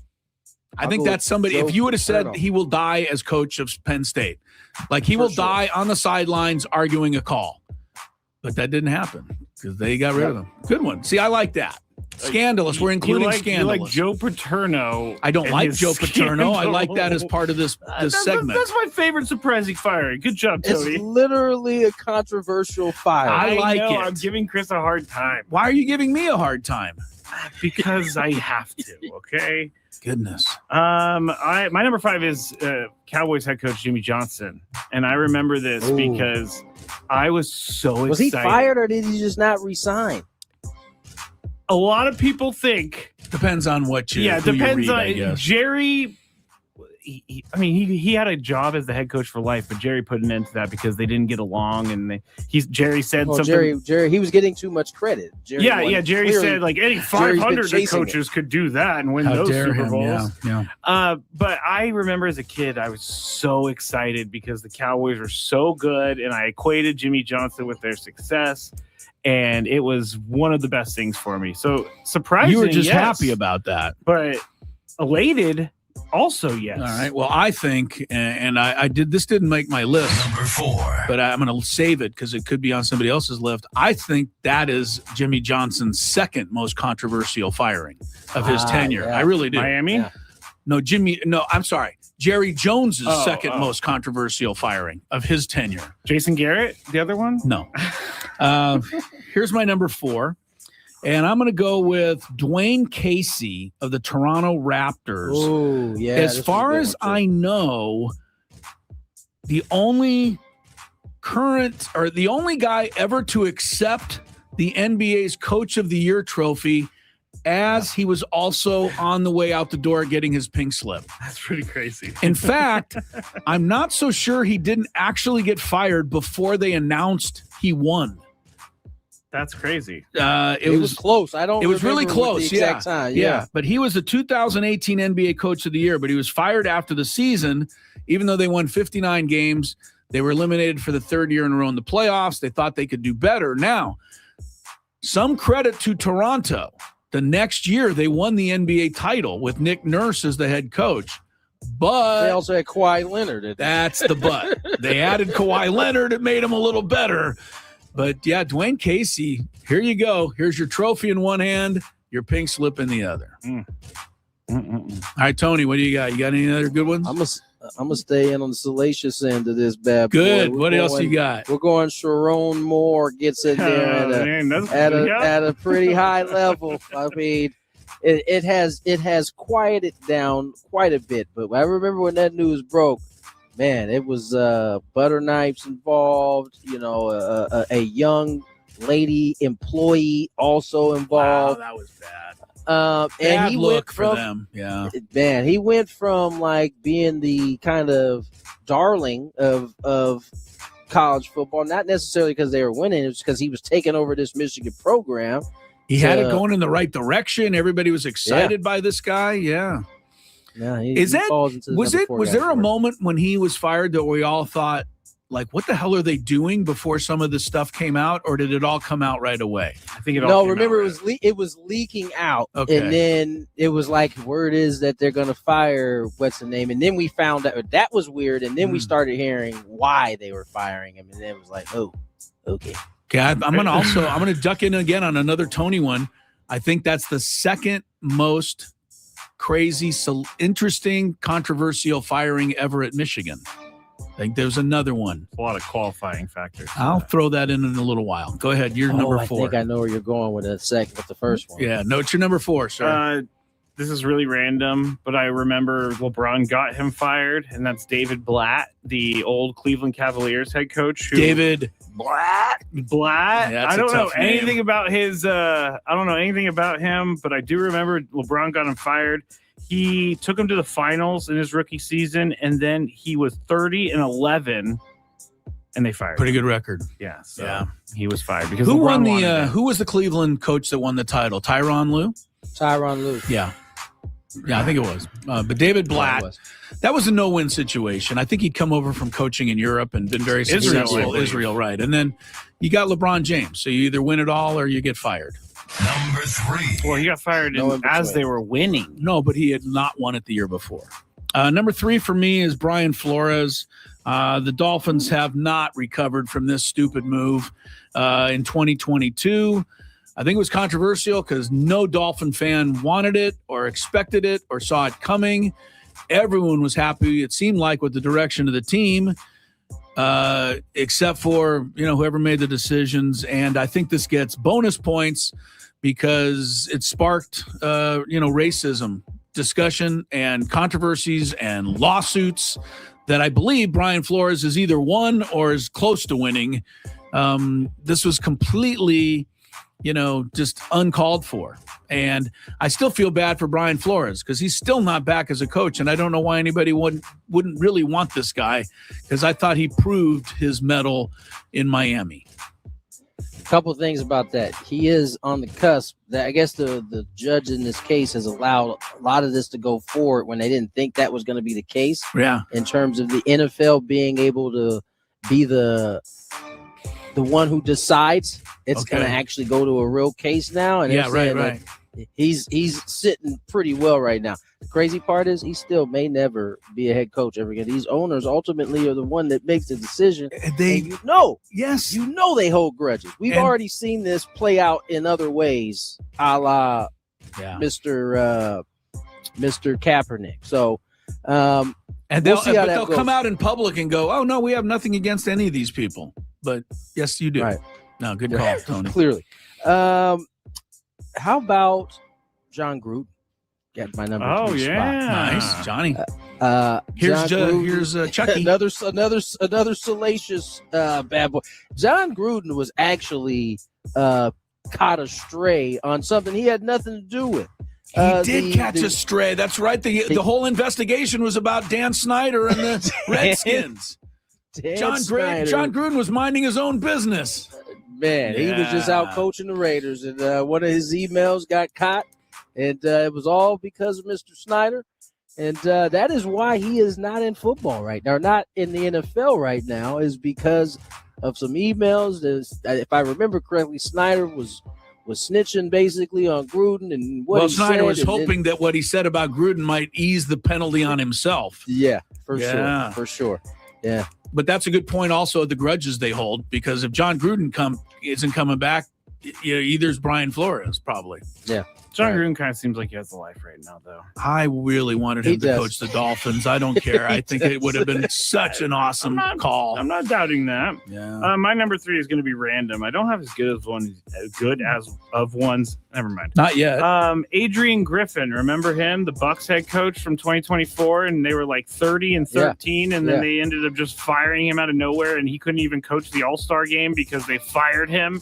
And it was in his rookie year, and we all kind of lost our mind because it was a stupid thing. And it was another ego-driven decision. I couldn't have lost my mind. There's a theme here. I don't even know who Adrian Griffin is. That's crazy, because we definitely talked about it. We lost our mind. We talked about it, but I don't know that anybody lost their mind. Yeah, I lost my mind. I thought it was very messed up that they got rid of that guy because of egos flaring up. Very good. All right, we're doing controversial, salacious coaching hirings and firings. Very good. This is my number 2. Did you play the number? Oh, I didn't. I can't give it without the official I don't think number. he's played any numbers. No, honestly. I have, but I'm off today. Okay, today. Yeah. Okay, so that's different. That's different from other days then. All 4 days of the week I've been on. You've been on all week. It. Yep. Number 2 to me, I still don't understand. I still don't understand, and it was right out the nose of your team, and that is Harbaugh with the 49ers. I can't help you. It's a huge one. The guy went to 3 straight NFC Championship games and a Super Bowl. I guess he is that difficult to put up with, and I imagine the Chargers will probably eventually, run their time with him as well. I've heard some pretty difficult stories about Jim Harbaugh, like from what I know. I really believe a PR person. Well, I really believe in John Lynch and what he's doing and his vision, and I don't think he would have parted with a really good coach if he didn't think he just had to do it. I don't think John Lynch was there yet. John he Lynch wasn't there yet. Yeah, yeah, it was like Trent Baalke was the guy. Okay, so my timeline's off. But either way, Harbaugh, the 49ers, that made no sense at the time, and that's totally 2. I'll have more to say. All right, you'll have more on that. Tony? Oh, gosh, what was my number? He's 2? staring at the flagpole in right center field right there. I'm sorry. The White Sox just came out here to hit. I had a good number 2. Oh, man, I lost it. You want me to go and you see if you can find it? Yeah, go ahead. All right. My number 2, I'm surprised that no one has said this yet. Maybe it's going to be number 1 for you guys, but Marty Schottenheimer getting That's fired my number 1. after a 14-2 season. Insane. Still to this day. Guess what, guys? An ego-driven decision. By who? The Lord of No Rings. I see. Okay. Which is one of Bernie Wilson's greatest hits. Right. Tony, you got it? Number 2? No, I don't. Well, that was definitely. I was saving that. You were one saving that one. 1. Well, that's my number 1 as well. And as a matter of fact, I think it's a runaway number 1. I think it's a runaway number 1. I think it's one of the most incredible firings in the history of the sport. While Tony's trying to think, and if he doesn't, a couple of the best of the rest that I was referring to earlier, Tom Landry being fired by Jerry Jones. You were talking about one of the greatest legends in the history of football, just unceremoniously was fired. And just like, you're out. And of course, they end up winning and everybody looks back on it. But at the time, that was unbelievable to people that anyone could ever remove Tom Landry. And the Michigan one I was talking about was actually not a firing so much as Steve Fisher's guy. Now I can't remember his name. I'm losing it. One he took over for. Yeah, not Bobby Fisher? Cremins. No, Fisher took over for Bobby Fischer. No, Bobby Fischer was a chess player. Oh my God. Yes. Anyway, the guy at Michigan who left right before the NCAA tournament, but wanted to come back, but still wanted to coach the tournament. But he took the job at Arizona State, and Bo Schembechler said, a Michigan man will coach Michigan. And that Michigan man was Steve Fisher, who won his national championship. And makes me mad. I can't think of the guy's name right now. Hopefully I'll come up with it, or somebody will chat it to us. My number 2 it's kind of similar. It wasn't necessarily a firing, but it was made clear that they weren't bringing it back, and that was Phil Jackson. At the end of the second repeat. Like, that was the only reason why Michael Jordan retired to begin with, is because they had made it clear that after that year, Phil was moving on, and there was no movement on that because he had tried to move on a couple years before that, and he didn't have enough. He didn't have the blessing of Jerry Reinsdorf. And so once he got the blessing to do it, and I'm talking about Jerry Krause, he had made it known that Tim Floyd was going to take over for excellent call. Tim Floyd, I believe, went 11-71 or something, and that was the end of that guy. That's the number 2 for me. The whole thing was driven by the fact that after 6 championships, the GM Jerry Krause thought he still didn't get any credit. So he had to do something to finally put the spotlight on him. Is this another ego-driven decision? Well, they all are, Scraby. I mean, what's surprising about any of this? Except for maybe Joe Pa and Sharon Moore, they kind of forced the hand there. But it seems like a lot of this is ego-driven. And I know that Jim Harbaugh was fired because Jed York despises that man. Jed York did an interview on KMBR after he was fired, and I've never hate listened to something so intently in my entire life. Jim Harbaugh came in after years of Dennis Erickson and Chip Kelly. Immediately, three straight seasons puts them in the NFC Championship and 1 Super Bowl. They go 8-8 1 year, and he's fired. And I lost my mind. This was the right decision. And fortunately, in the end. And unfortunately, the 49ers haven't had a good coach since, and they're still looking for one. They're still looking for a good coach? You mean the guy that you always trash, Mr. Shanahan? Yeah, what's he won? What's your coach's name? I don't know. But but Shanahan has won. I don't. But Shanahan's won as much as my guy when it gets right down to it. I just want to say one last thing. People say that. I just want to say one last thing with Marty Schottenheimer, because we all agree, or most of that he was the number one crazy one. I can tell you for a fact, though, because I worked in talk radio then, there were a lot of people who agreed with the decision when it happened, because he had just lost another playoff game. It happened almost every year, and a lot of people were tired of that happening. At the moment, a lot of people disagree or agreed with the decision to fire him. Was it Mike? North Turner, maybe, or I don't know if they were right. It was North. It was North. Yeah, it was North. All right, Chris versus the fans coming up next. 833-288-0973.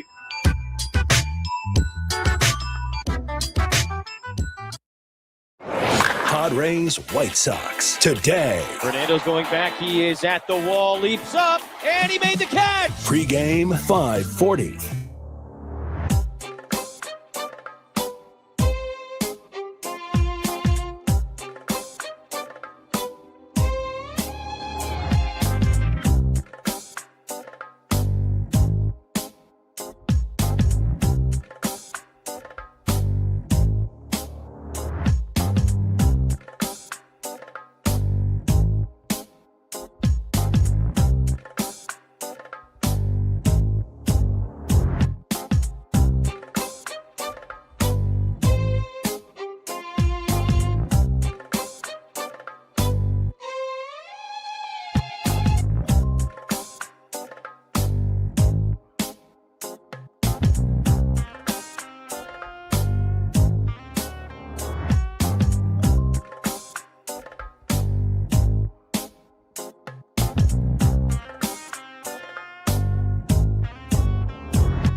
And we head into the 4 o'clock hour.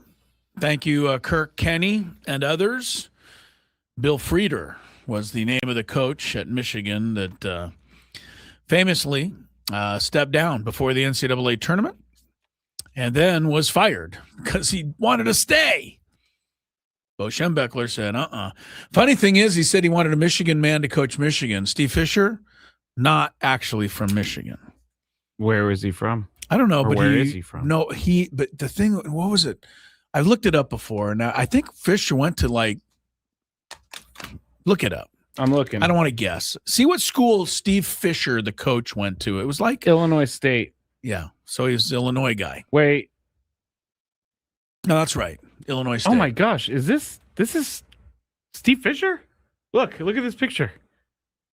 Yes, that is him in 1989. Are you kidding? That's Steve Fisher. Fisher. Crazy. Yeah, I don't. you never saw him I honestly then, don't even recognize him. That's him in 1989, the year they won it. Yeah. Everybody go to the Steve Fisher Wikipedia and look at these pictures. I do not recognize him. That's the fish. Yeah. He's an Illinois guy. He's not a Michigan man, but yeah, he was born in Herrin, Illinois. Right. So anyway, he did take over, and they won the title. All right. Let's see. There was one other thing I wanted to get to, but I wanted to discuss real quick, and then we got Chris versus the fans. We said we ran out of time there, but Marty Schottenheimer, when he was fired after the 14-2 season, if you talk to people now, they go, "That was the dumbest thing in the history. What were we doing? 14-2." The optics aren't great. No, they're not. However, Marty Schottenheimer's all-time career record in playoffs as a coach is 5-13. One of the worst winning percentage or losing percentages in the history of the league. And they lost the game to the Patriots in 2006 at home. 2 years prior, they were 12-4. They played a very mediocre Jets team in a wild card game. At home, they lost that one.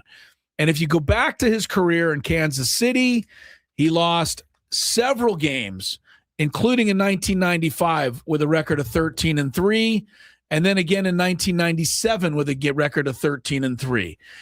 This happened to Marty Schottenheimer all the time. His teams got to the playoffs. They would then proceed to play their worst game of the year. And when it happens 13 times, I think you can understand maybe why the Lord of No Rings and people surrounding that organization at that time thought, we got to make a change. But yes, 14-2 now, this is 20 years later, looks like the stupidest thing ever. But I'm telling you, in 2006, it was not 100% anti that move. It was, we got to find a coach who can not just get to the playoffs, but can win a game. Katrina, our resident Steelers fan in the chat, says, sounds a lot like Mike Tomlin. Yeah, okay. Well, Mike Tomlin got a Super Bowl win. Marty Schottenheimer never even got to one. I guess, how we were talking about the players being the reason for someone getting fired. Wouldn't that be for the NFL? Don't disagree. You can't get up for a playoff game? But it wasn't that they didn't get up for the games. They didn't play well. They looked tight. His teams never So what is he supposed to do? I don't know. Figure out a way to get them loose and relaxed for the game to play their best. And Marty Schottenheimer's teams never played their best in the postseason for whatever reason. That is a bummer. Sorry to kick a man when he's gone. Marty Schottenheimer was a great guy and a hell of an NFL coach, man. He won 200 games straight up. That's a lot. Had a 61% winning percentage, but then 27% in the postseason. It was just one of those things. All right, let's go to Chris versus the fans. If you had one shot, one opportunity to take down the human almanac himself, howdy do. Now is your time. Listen to me, this guy is dangerous. Now is your opportunity to win a prize. Well, I hope you know what you're in for. Chris versus the fans starts now on 97.3 The Fan. All right, Chris, guess what? We're still playing for the qualification for the Phillies and Padres tickets on Memorial Day. I'm up for that. You're up for that. Haven't I won them yet? No. You have to make it through 3 questions. Each question will get more difficult. If you get the question right, you move on. If you get it wrong and Chris gets it right, you're eliminated. But if Chris gets wrong, then you move on to the next question or you win. If you're a first-time player, let us know before you get into it. And you'll get that first question for free. I had a little extra to that one. That was a good one. Yeah. I felt it for you. All right, let's go to Kevin in Oceanside. Hello, Kevin. Gentlemen, it's been a long time. Last time I talked to you was on my birthday when I won for the 2nd year in a row. On your birthday. On your birthday, okay. Kevin is a birthday veteran. A veteran here. All Nice right, to have you with us, Kevin. Good luck Stay today. Right there. Here we go. First question. Kevin, what is GIDP in baseball? Game-ending double play. Game-ending double play. I hate to do this. Yeah, well, game ending, it doesn't even start with an I, so it's grounded into double play. Sorry about that. Sorry, Kevin. I'm sorry. You got to play on his birthday. He's obviously a much better player on his birthday. I guess so. Yeah. GI, maybe he didn't hear it right. No, I think he heard it right. I think he just kind of boxed it up, which happens. Very, very critical. Not being critical of Kevin. He's won twice. He knows what to do. All right, let's go to Jose. Hello, Jose. Hey, what's going on, guys? Good to have you with us, Jose. You ready to play? Always a pleasure to hear from you. Yes, sir. All right, Good here luck. we go. What side is the Padres dugout at Petco Park located? It is going to be facing the convention center, so they are on the south side. First base or third base? That's what we're looking for. First base. Yeah, okay, there you go. I'm like trying to orient myself. Yeah, I Where's didn't know what. south? I wasn't sure. That was where pretty he was impressive, though, because if someone said go south to the Padres dugout, I would have no idea where. Yeah, I wouldn't either. All Good right. job, overkill, Jose. but correct, Jose. I love it. Yeah, I love all it. right, Here we he's got go. it. Second question. Mm-hmm. Who is the current head coach of the Tennessee Titans? Today? Oh, man. Jeez. I'm in trouble. You can also pass if you don't want to give Chris any answers. I'll pass on that one. You're You're gonna gonna pass. on that one, Jose. All right. What was the question? Who is the head coach of I'm the buying Tennessee time Titans? here. I pride myself on knowing the head coaches in the NFL, It's hard, but I recently. honestly don't know this one. Really? I can't even. Kevin Callahan? That was our old boss. Oh, well, it's the best I could do. Kevin Callahan. Yeah, he's a good guy. He would have made a good coach. He hasn't worked here in like 5 I know. years. I liked old Kevin. He would have I been a did good too. coach. He got me my job here. Very good guy. Who was this guy's name? Callahan was the last coach. Okay. Robert Saleh. Oh, yeah. Man, I thought you were going to get that one. No, I didn't remember. It was a blank spot there. All right, good job, Jose. You're on to the final. All right. But they did have a guy named Callahan for a minute. The last coach was Okay. Callahan. All right. Okay. All right. Here we go. Question. So I'm not completely correct. Yeah. Number 3. I'm going to give you 3 players. You're going to tell me what team they all played for together. Marcus Simeon, Chris Bassett, Adam Dunn. What team did those 3 play for together? Marcus Simeon, The New York Mets. The New York Metropolitans. Meckerbockers. Yeah. Stay there. I'm struggling with this. Simeon, I think, started with the A's. Bassett was there. Was done there. Simeon also played for the Blue Jays, and Bassett was there. Was done there. Why do you think I chose him? I'll take the A's. Taking the A's, huh? Yeah. Taking the A's, huh? Jose is a winner. All right. Stay there. This one is really tough, Chris. I don't expect you to know this. It was the Chicago White Sox of 2014. Oh, wow. Marcus Semien started his career with the White Sox. He did. 2 seasons, went to Oakland after that. Okay, didn't recall Chris that. Bassett was with the White Sox before the A's, so they basically played on the same 2 teams 3 together. times? Yeah. I would have never known that. I knew Adam Dunn was a ringer because I didn't know what teams he played for. He played for a lot. But, yeah, I had no chance. I didn't know. If you would have asked if yes or no on all those 3 guys if they played with the White Sox, I would have said no for all 3.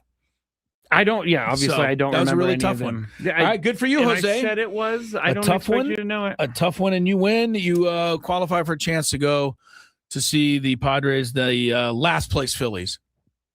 They played the Giants this week. So that's right. They they're moved making up. ground. Yeah, the Giants helped them out. The last place Giants. The by last way. place Giants. You're right. Yes, they the Rockies are not in the cellar, nor are the White Sox. We were talking about 2 of the worst teams in baseball history last couple of years. Is this Bizarro world? It's a little different. Both those teams are doing a whole lot better. While we were there, I want to talk more about Marty Schottenheimer. I really do. I think he's an interesting character study. And I got a couple of things on him that I want to share for the old Charger fans when Gwynn and Chris continues after traffic. From the 855.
Schottenheimer. It doesn't mean anything. It doesn't mean anything, right? That's him before a Cleveland Brown playoff game way back in the day.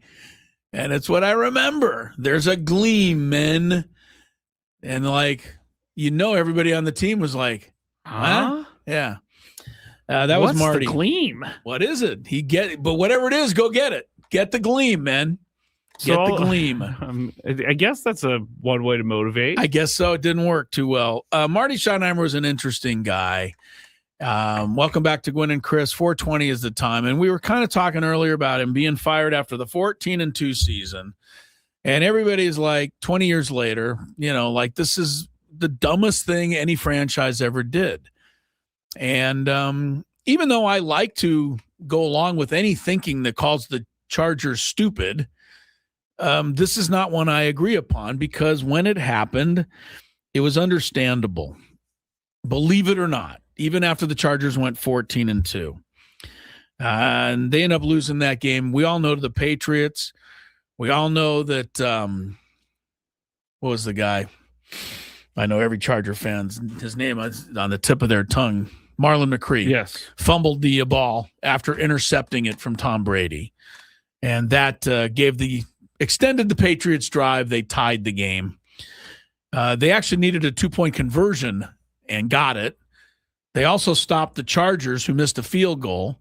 They went down and kicked one. The Chargers got one more chance and missed a field goal. So I know Marlon McCree is blamed, but Nate Kading has got to be in the running as well. He blew 2 field goals in the last half of that game. And, countless others over the years. And countless others, including... Wasn't he the most accurate kicker in NFL history there for not a in bit? the playoffs. Yeah, I know. He also missed the one in 2004 when they lost to the Jets. I remember that one. In the first round. Well, here's the thing. All of that was part of the career of Marty Schottenheimer. And when I say that I could at least understand it, and I think many others could understand it, there was something just that didn't click for Marty Schottenheimer when it came to the playoffs. And understand that Marty Schottenheimer's playing career, we've done this before, Scraby, and we had a good laugh. I want you to go and do you have a second to do this, Scraby? Go to Google, and I want you to put a picture of Marty Schottenheimer. It's hard to spell his name, but it'll get close enough. Spell it. Marty Schottenheimer as an NFL player. There's a famous picture of him in a Buffalo Bills jersey with his name on the back, but Schottenheimer doesn't fit. It is from the funniest pictures, right? Are you looking at it? I can't put it up on our stream because I don't have it ready, but yes. It is so funny. Just Google Marty Schottenheimer Buffalo Bills. You'll see it. It is it's the craziest looking. It's like how, okay, so it goes from the sleeve of the left arm all the way across the back to the bottom of the sleeve on the right arm. It's pretty crazy. Can you just hold up your camera to it so people that are on YouTube maybe can see it on your screen? Be able to see it. They won't see it. Okay, no. Well, if you get a chance to call it up later and you want to laugh. Yeah, Marty Schottenheimer, Buffalo Bills, you'll find it. You'll find the picture. All right. But as a coach, and with the Buffalo Bills, I want to say he was part of a championship team there. As a player, he made a Pro Bowl as a linebacker. So, decent little career. Played 6 years in the AFL with Buffalo and then finally Boston. I just tried to move my camera to show people. That didn't work. I broke it. Oh, no. But as a coach, Marty Schottenheimer it didn't work.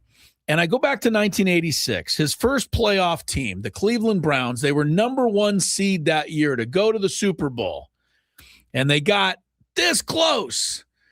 But John Elway beat them with that 98-yard drive and in overtime eliminated the Browns. But that was the first of the miracle drive. The miracle 98-yard drive. That happened against Marty Schottenheimer. That's tough. And put Denver in the Super Bowl. In 1988, they didn't have the number 1 seed. They had the number 2 seed that year, but they went to Denver. Or 1987, they went to Denver and lost again, this time when Ernest Biner fumbled the ball at the goal line. Two of the most famous Cleveland losses he presided over. By 1995, he had moved on to Kansas City, And in 95, they had the number 1 seed again, 13-3. And they played a lousy, like barely snuck into the playoffs, Indianapolis Colts team led by, of all people, quarterback Jim Harbaugh. A Jim Harbaugh-led team that had upset the Chargers the previous week, had no business beating Bobby Ross's team, which was coming off a Super Bowl. But Kansas City was going to crush them with the top seed the next week. 10-7 was the final. Out went Marty Schottenheimer for the 3rd time as a number 1 seed. 1997, Denver came, beat him again as the number 1 seed. John Elway would go on to win his first Super Bowl that year. This honestly sounds like a player 4th problem. time as a number 1 seed. Why does it sound like a player problem? Because the if you're players going to were win, incredible. if you're going to win so much during the season, I can't say it's lack of preparation. I can't say it's anything other. I think what it is the fact that your coach didn't get you in the right, relaxed ability to go out and perform at your best. That's what I see. I get where you're going. Marty Schottenheimer's teams always looked tight, nervous, flustered. Then where's the team leader? Game, they didn't during the regular season. They let it flow and they used the ability and the talent they had. And they knocked everybody off. Yeah, where's the player that's like, hey guys, we need to chill out a little bit. We're playing too tight. I'm almost sure they tried. Right. 2004, we talked about the Nate Kading miss. That was in the first round. They were 12-4, and then 2006 was the last one. But they were the number 1 seed again. 4 times as a number 1 seed, he was knocked out in a home playoff game. 6 times he lost a playoff game at home, and he lost. See, that's right. And when you're at home, you're the better team. Yes. And then he lost 13 playoff games overall. That is why 14-2 was fired. And I'm trying to rewrite history a little bit here, because most football fans from this region think that was the end of the Chargers, like the dumbest thing. It wasn't. At the time, you look at it now, you say maybe they should have kept him, hung on to him. Something with Marty's teams. They didn't win in the playoffs. They didn't play well. Norv Turner would come in. He would win 3 playoff games in the next 3 years. He would also take the Chargers to the AFC Championship game, the game where Phillip Rivers played with a broken ankle or knee, and LT sat over in the hoodie. Yeah, and they lost to the like Patriots. Darth Vader on the bench. And then since since Norv, they've only won 2 more playoff games total. One with Anthony Lynn, and I can't remember the other. I think even though he's a terrible coach, I think Mike McCoy won a playoff game as well. Yeah, he won for one. him. So, I like to go back on certain things that are just kind of accepted around the sports world. And one of the things is accepted is that the Chargers organization was just the dumbest thing ever for firing a coach who was 14-2, and that the Lord of No Rings, as you like to call A.J. Smith, was egotistical and, just holier than thou, and couldn't work with Marty and didn't figure it out and should have done this, that, and the other. I'm telling you, at the moment they lost that Patriot game, it was like, we got to get somebody in here who can get us over the hump. Well, and Marty couldn't do it. And no one else can either. They never found anybody else, and then they left us. From the chat, not Marty's fault. There's a documentary where Marty literally tells the players, quote, when you catch the interception, just drop to the ground. They do catch it, and he instead decides to run it, and he fumbles. Yeah, that was, yeah. But I don't disagree that you say in that instance that it was not Marty's fault. There was just something about his teams, though, just playing not to lose. The Charger team of 2004 should have crushed the Jets. I mean, we see that in the playoffs all the time. Yeah, I know we do, but we don't see it 6 times. I would give you this. Losing that many home playoff games is inexcusable. It's troubling. Troubling. There you go.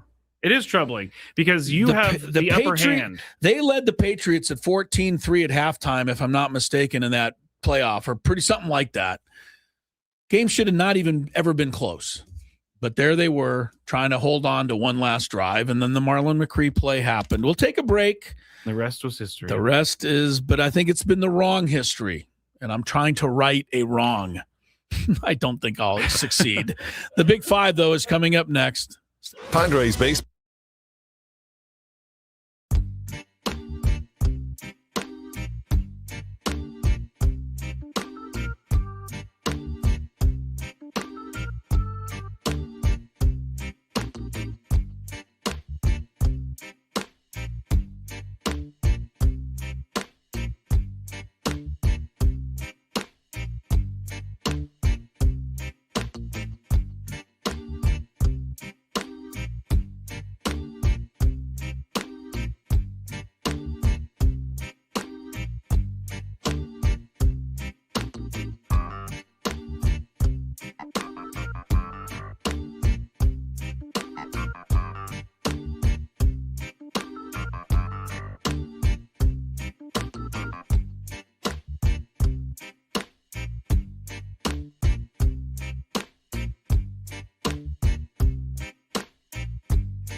Crisello, Tony Gwynn Jr. down at Petco Park.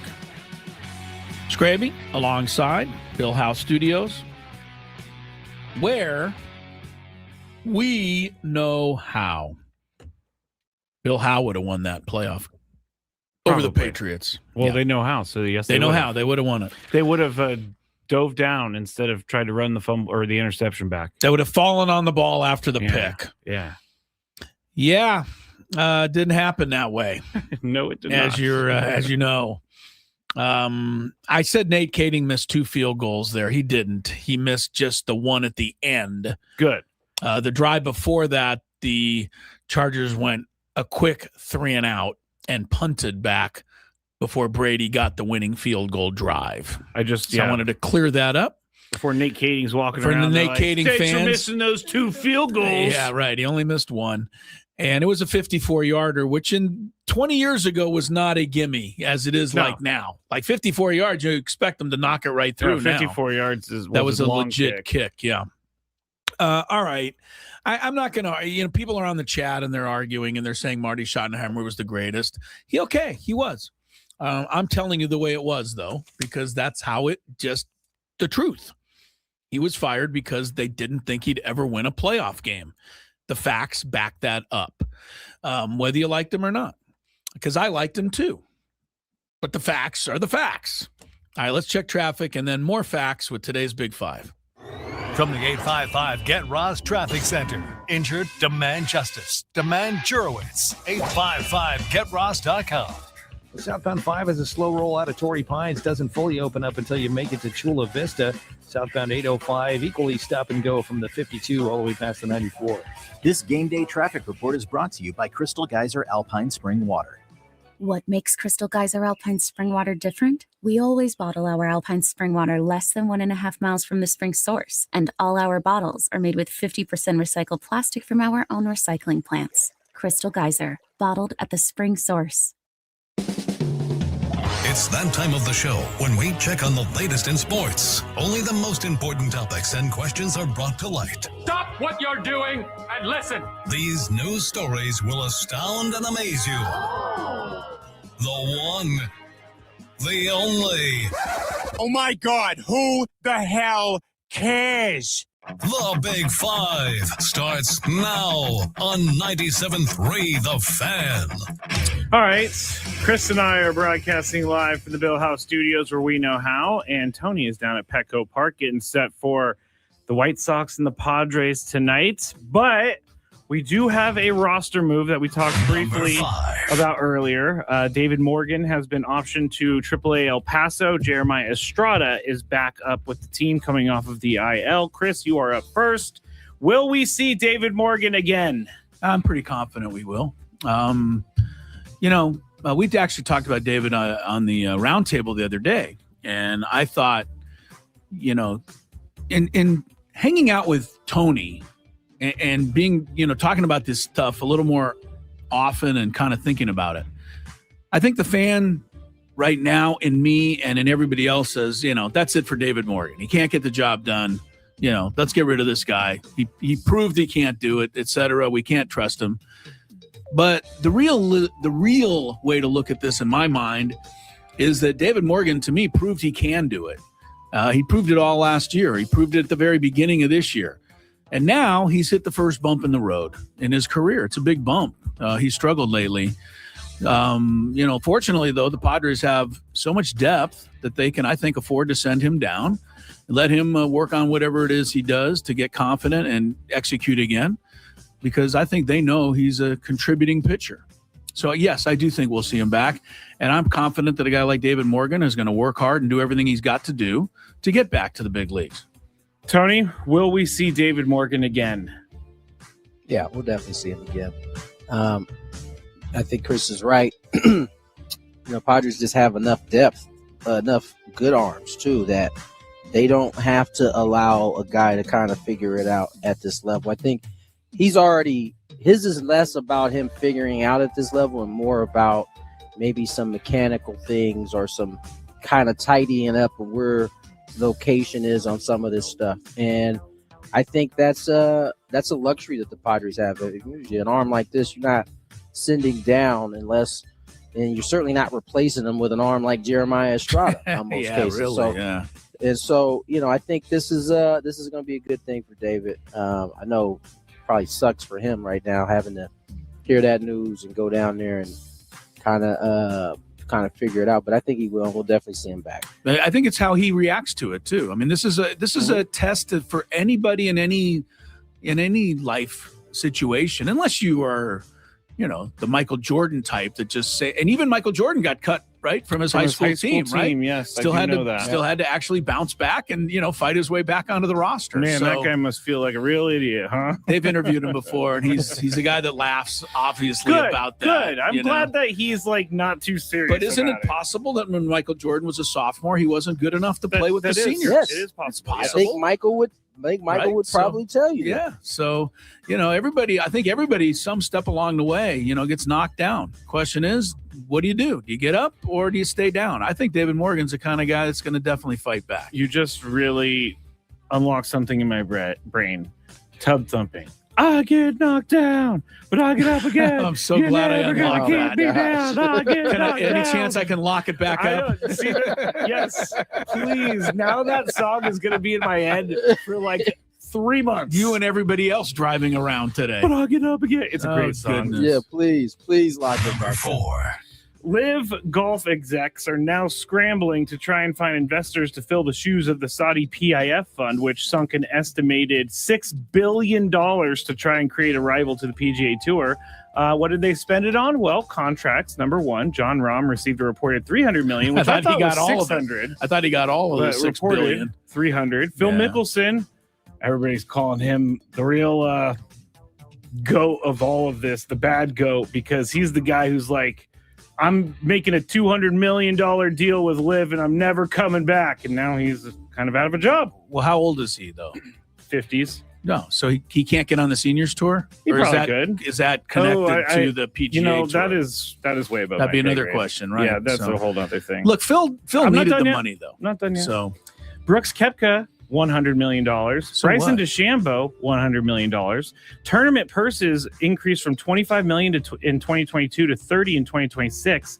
They're going to exceed $1.59 billion in 2026 prize money. Okay. I say all that to ask this, Tony. Is anyone interested, you think, in saving Live Golf? Not with deep enough pockets to float it on its own.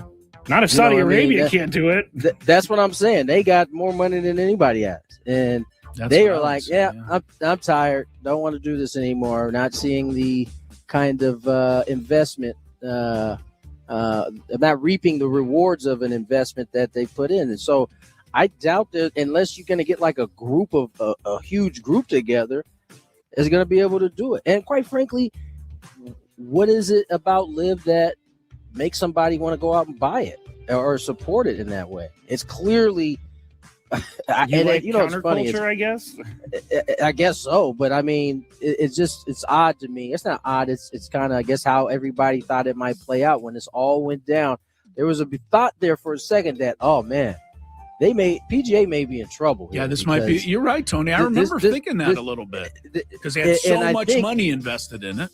Exactly. And then I think the thing that I came to was, as long as the Saudi folks who have this money are going to be willing to keep funding it if they're not getting, the other end of it. And they hadn't, and they pulled out. So the answer is I don't think anybody's going to – there might be some people who want to do it, but I don't think anybody's going to be capable of pulling it off. Chris, what do you think? Anybody going to be interested in saving Live Golf? Not unless I think Elon Musk wants to go to Mars before he wants to save Live Golf. So right. I think they're in trouble. There's not many people. I don't think he wants to go to Mars. He just wants people to pay him for him to take them to Mars. Oh, I thought I thought we just wanted him to go to Mars. Well, that might be true as well. Yeah, that might be true as well. Here's the thing, because it's an interesting question, but I think Live is pretty much done. I think the bigger deal right now is what they're going to do with these golfers who want to come back. And, they sent out the olive branch there, 6 months ago, 4 or 5 months ago. Koepka took it, and I think he snuck in. Now he's back under the good graces of the PGA. But I think too many golfers, and I don't blame them, are going to feel some type of way just opening the door for Jon Rahm and Mickelson or whoever it is to come back and just, bygones be bygones when they left everything high and dry and, got a hell of a payday for doing it.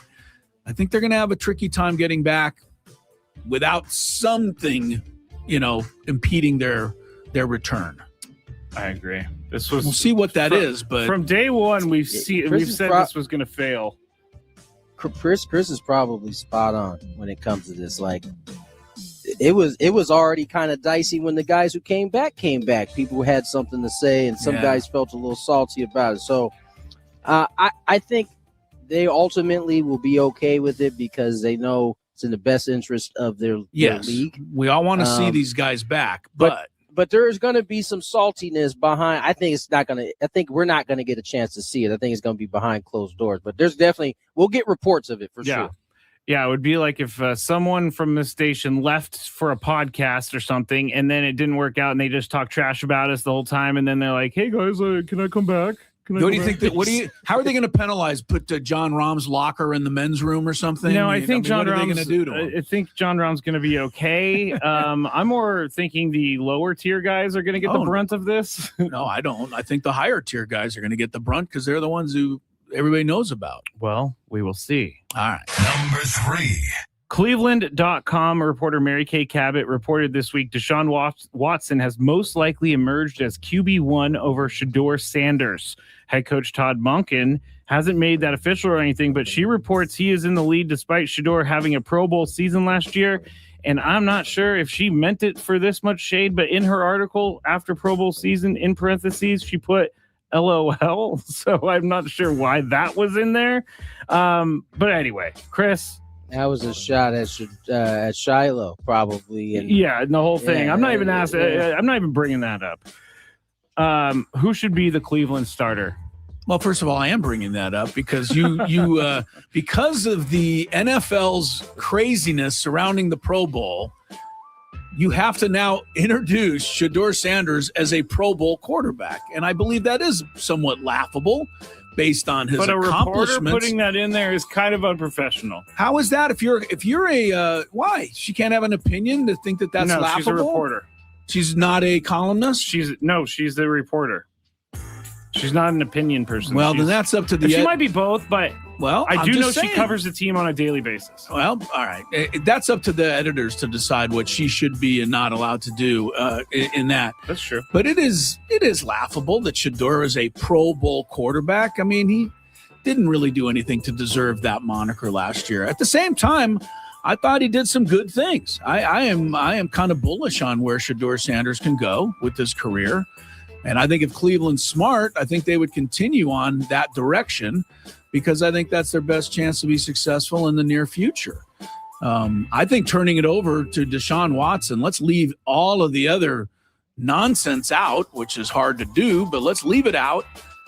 How well can we expect Deshaun Watson to play? He's been sitting on the sidelines for 3 years now? It's been a while since he's picked up a football. He's been really injured, too. I mean, he's had legit injuries. As far as Mary Kay Cabot is concerned, I have some respect for her work. And, I think this is her opinion that this is what they're going to do.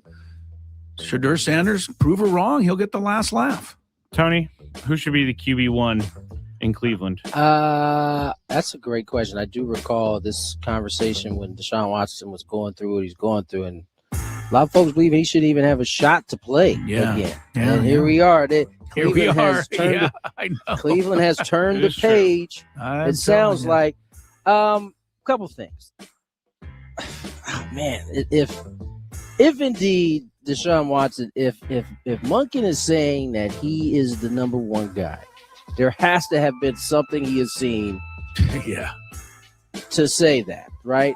Or they feel like it. By the way, I don't think Monken has said he's the number one, but he said he's played really well and they're getting indications. Mary Kay is saying that he's going to say this, right. She seems to know something. Okay. She seems to know something. And the other thing, my other thought is, well, this also could be one of those deals where they know they're paying him a boatload of money and they owe it to their roster or the amount of money they're paying him to see if he could at least garner what, get to that level that he was at, because if he can, boy, it's a prime example of if you're really good at something, people will just kind of, at least the organization. I don't know about the people. The organization will just say, I didn't see anything. I didn't hear anything. This guy's good at football. Whatever happened. But here's. Do you think the fans, real quick as an aside, Tony, what if he comes in and does throw 38 touchdowns and 4 interceptions and the Browns? Chris, are they cheering this guy and off the field like he's the king? This is how crazy we are. I believe that's exactly what will happen. If he leads the Browns and turns their organization around, there will be a ton of people that will forget about everything that he has been accused of, everything that has happened to this point. I say be careful to those fans. I'll say let's leave this last point. Mary Kay is certainly entitled to her opinion in the LOL, but don't come a crying when if Shador gets the hammer and that's right, and he is deciding to use it, there will be a boatload of people that will have forgot about that little jab. Now, listen, she could be kind of throwing that in there as a reaction to what his brother said, but that's, again, not Shador. And so I just say, yes, you are entitled to your opinion, but if indeed Shador ends up being the starting quarterback and he ends up being, a quote-unquote real Pro Bowler and more on, I have a feeling, knowing the Sanders, he's going to definitely get his lick back. You think he's just going to be the bigger person? He's going to get He's going to get his lick back, as he should. As he should. I honestly don't think it's unfair for an athlete. In his case, if you're going to take a direct shot like that at me, and you said, right, Tony, he gets the hammer and he's the guy, I may not talk to you, or may at least put a moratorium on it for a while.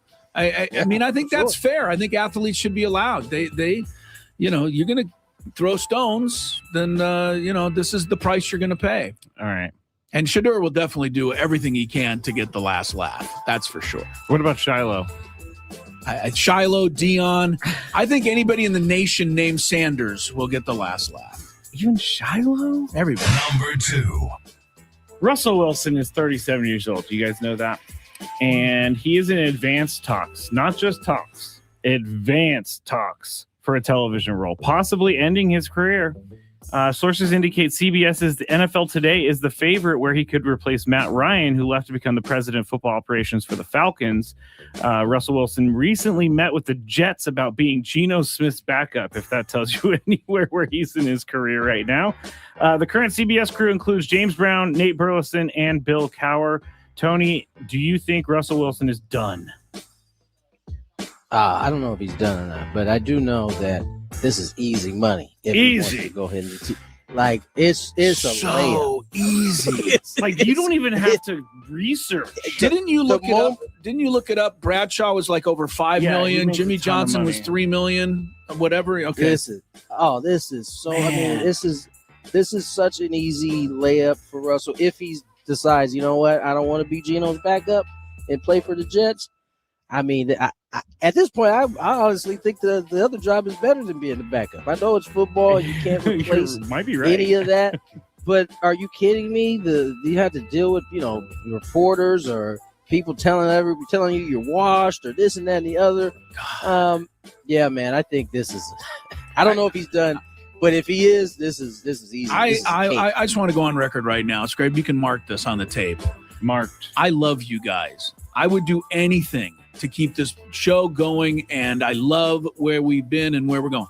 If I get a job on NFL Today on CBS, I'm out. Because that's the easiest money in all of the world. I'd have to leave and take that. You can't. Russell Wilson knows so much about football. Like you just said, so much. Scrape, he wouldn't even have to do any research. And he's just out of the league. All he would have to do is just wait for James Brown to throw him a softball 4 or 5 times a day. Yeah, 4 or 5 times a day, and have one opinion. They don't even have discussions on that show. You just get one opinion, they go to the next guy. And then Russell Wilson probably go take a nap for 2 hours until halftime and come back. That sounds kind of good, actually. I just said I would take it. You know what the other thing is about a guy like Russell? As a player, especially as you get towards the end, you're already kind of thinking like how you would do things differently if you got a chance to be in one of those chairs. Like you hear some of the things of former players saying, like, I don't know about that. I would say it this way. And so I'm sure that's why this all kind of just seems like so kind easy of a for him. perfect fit. And I think it's a good stepping stone. Look, Nate Burleson is now on CBS This Morning Show, right? Yeah. Michael Strahan was on ABC Good Morning America. That's where these guys all started, was on this kind of stuff. I think Russell Wilson would be, just good all the way around for him. All right. Number 1. This came in last week, and we haven't been able to do a sports court. So I told Wubby Wubby is what they want to be called, that I would ask you guys. So they went to a wedding with their wife. It was their wife's friend. So she wasn't in the wedding or anything, but they were having fun. It was time for dinner. There was like 300 people there. Okay. And so the food started coming out a little slower, coming out really slow. Okay. Hour goes by. He's like, I'm getting hungry. He tells his wife. The wife says, just be cool. Yeah, it's a wedding. Sit and be quiet. Hour and a half goes by. Yeah. Still no food. No peanuts on the table. An hour and 45 on. minutes into dinner service. Yes. They bring pizza because they ran out of food, which I do know happens. Ooh. Okay. But he said he was very angry because he sat there for an hour and 45 minutes on an empty stomach because his wife wouldn't let him snack earlier in the day. Okay. And he said, was he right to throw a fit, which he did? He threw the fit where? He threw the fit. I don't think he did in front of everybody. He said he threw the fit to his wife at the wedding. He said, I'm out of here. I'm going to McDonald's. And he walked out. No, he didn't actually walk out. She told him to stay or else you're dead if you leave. Okay, but where did he throw a fit? Did he stand up like I think in it was the at a wedding private and go, area. No. You made me do this. I didn't get this detail, but I think it was a private area. I don't think he was making a scene. So he let his wife have it. Yes, he let his. Well, I don't want to phrase it that way, but.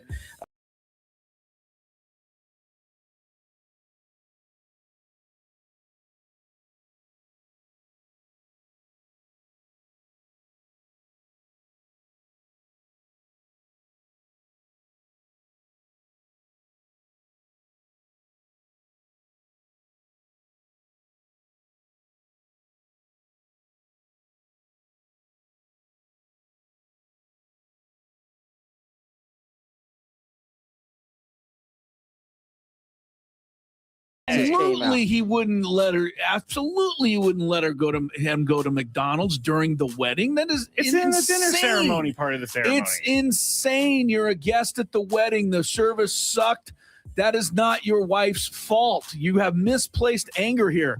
Look, there's always plenty of things you can find that you can be frustrated with your wife about. Slow service by the wedding people and them running out of food and bringing you pizza is not one of them. Secondly, at my godson's wedding just last November, if I told you guys, I thought I did. Yes, you did. The caterer, yes, at the last minute did not show up. And left them an hour or so before the wedding with no dinner at all. That is crazy. And they had a very nice service and wedding with boxes and boxes of pizza delivered because that's all they could come up with. And I talked to these kids after and I said, man, that was kind of crappy. They said, you know what? It is what it is. We got married. We had a great time. And the people will forever kind of poke fun at us because we had pizza. That's great. But 300 other people ate and I didn't, Chris. I'm sorry. It's not your wife's fault. I'm sorry. We got to move on. We got to go to Tony. We're running out of time. We're running out of time. Tony, is it okay? I don't even know what I asked anymore. What is your thought on this situation? No, you can't leave in the middle of the wedding. Like you can pitch your dinner ceremony. Your wife. You can't get up and leave while everybody. Does anybody understand why Scraby's never going to be married? Do we ever? Do you wonder why this is? Listen, we gotta get moving. You can't get up and leave in the middle of the wedding. I thoroughly think he was within his right to be irritated with his wife. Of course, didn't he let was him a little snack, irritated. and he can give her the business on that. Don't make a scene, but you can certainly make it be known in your own marital way that you are not happy with the other one. And then once you get into the car, you can really, kind of express your feelings at that point. But Yeah, by no means can you get up and just walk away and not, By the way, actually, to any wife out there who's trying to not let me eat because I'm going to spoil my dinner. What are you talking about? I can eat more than any person on earth. I can, you know what I mean? I've never spoiled my dinner once. Sounds like this wife is in a bit history. Controlling. Well, then that's his situation. He married her. You can't eat because you're going to spoil your dinner. That's just silly. Don't do it. Silly. Next time, Wubby, walk right out that door, hit up Mickey D's, come back with an Arch Deluxe or whatever they have these days. Do whatever you do, and then after the wedding, get in a car, drive right to the couch where Scraby lives, and plant yourself for the next 6 months. You got it, Wubby. All right, that's it for the Big Five. When we get back, we still have Ty France. He joined us earlier in the show, and we'll get you set for White Sox and Padres here on 97.3 The Fan.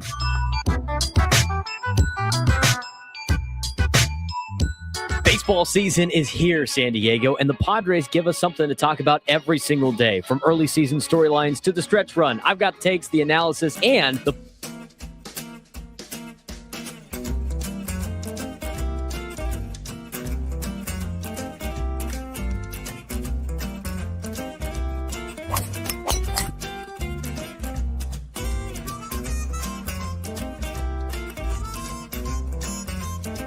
These things. It even tells you, hey, there's a canyon over here. Don't hit it here. Scraby from about 45 feet. His caddy tells him to play it a little to the right. He's been playing well so far today. Fourth hole. Nice smooth delivery. Hit it too hard.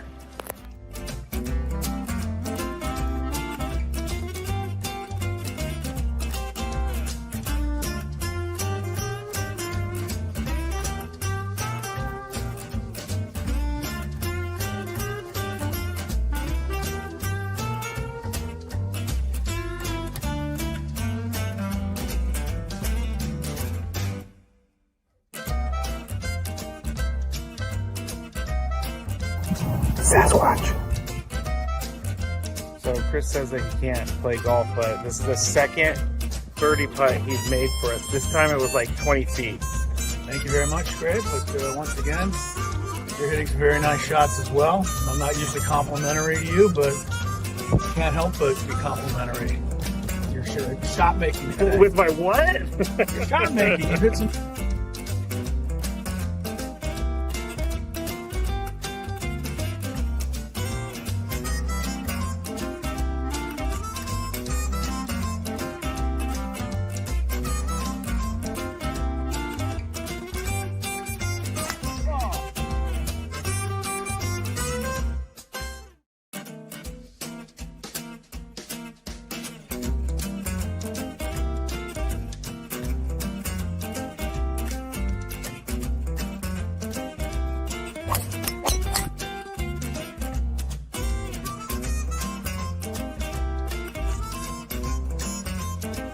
These things.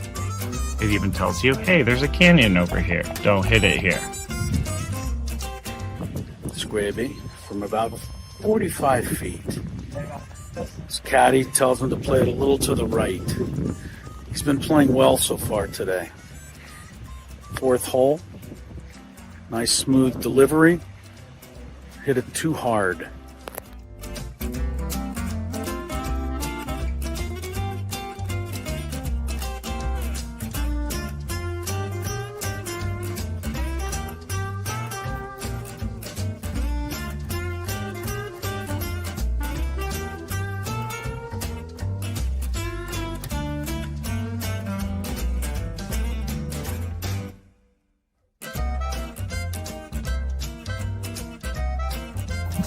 Sasquatch.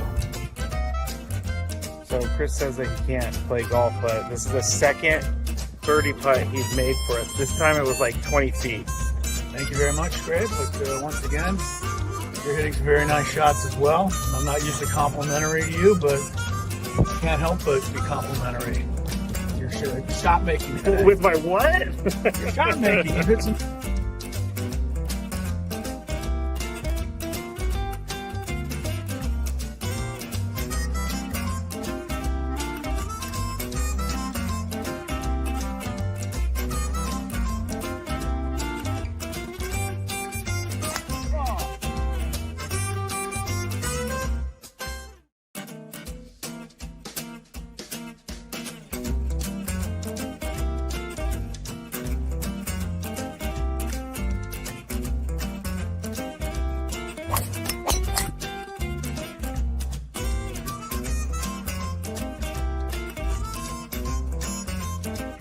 these things.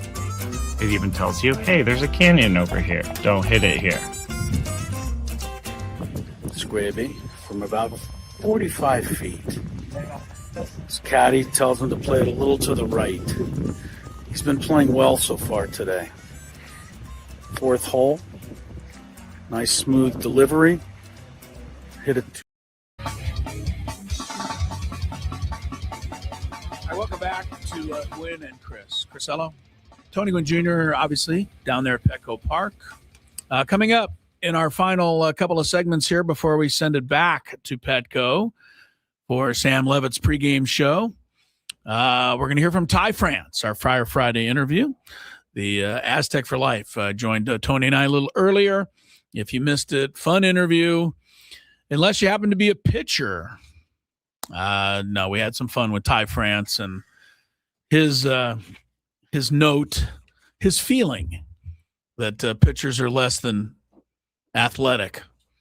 Very funny moment. I took exception to it as a former pitcher, and Mark Grant joined me in taking that exception. He did. He even broke into Tony's studio. To argue the point. And he grabbed his headset and just spoke into. He was so upset he did that. He wasn't upset at all, but it was a fun interview, and I hope you'll enjoy it with Ty France. We'll have it for you shortly.